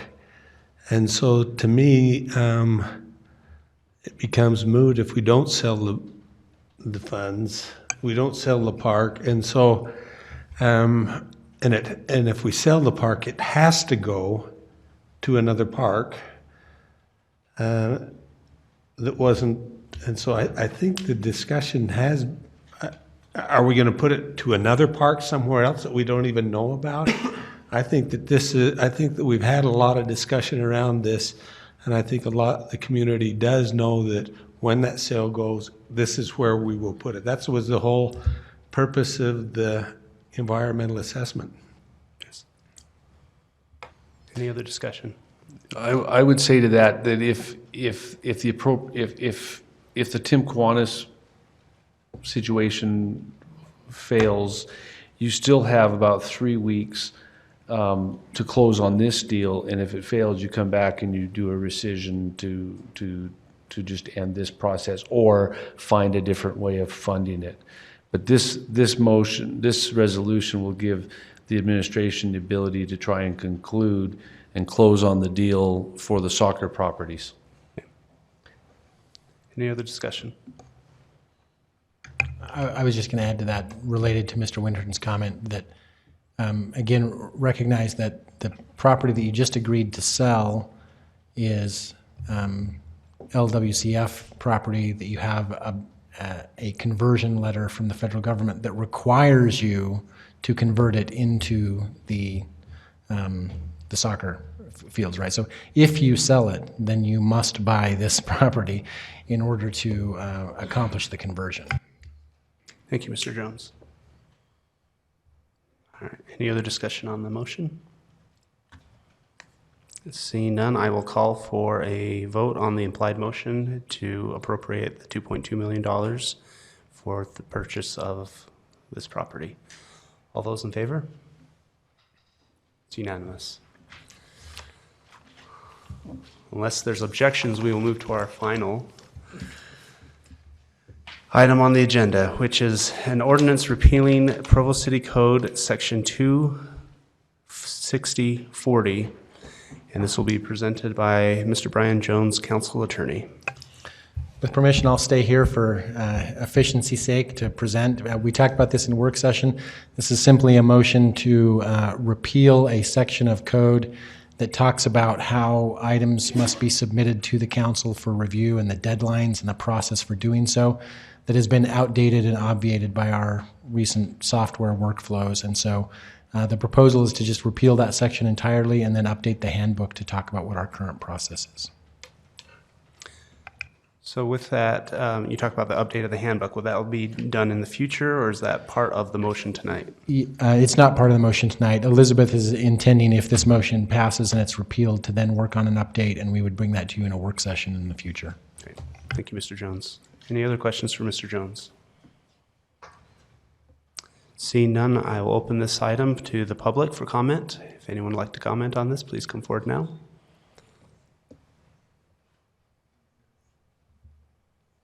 So what little I read in the documents that went out were that you're getting rid of the noticing requirement, and so I'm concerned that that's somewhere else in the... No, it's not the noticing requirement. What it is, what it currently says is that in order for someone, it's really, in my view, kind of odd that it was ever in the code in the first place, because it's entirely internal governance. My guess is that at some time in the past, the council said, hey, administration, we want you to quit giving us stuff 2 days before a council meeting, so we're going to pass a code section that requires you to do something else. Well, we already have internal processes with our workflow that mandate that anyway, that in order for things to get on the agenda, they have to be submitted into our on-base agenda workflow, and they have to circulate through an entire process of being approved by legal and finance and the mayor's office, and go to council leadership meeting and be scheduled for the agenda. It's just that it's an entirely different process than what's indicated here. Okay, because the way I read it looked like if that goes away, you don't have to notice. And as mentioned before, we kind of like that. So I know this doesn't require noticing to the public. It's an internal process, and all of the same noticing requirements to the public mandated by state law will still apply. and are in a different section. Correct. Thank you. Thank you for that question. Thank you, Mr. Jones, for clarifying that. Any other public comment? Then we will close public comment, and let me just thank Ms. Mehmet. We really appreciate watchdogs in the community that are actually reading this documentation. Sometimes I wonder if the council's the only ones reading through those hundreds of pages of documents. So thank you for being that engaged. Any council discussion on this item? Seeing none, I will call for a vote on the implied motion. All in favor? That's unanimous. Items 13, 14, 15, and 16 have all been continued. So unless there is an objection, we will now adjourn by unanimous consent.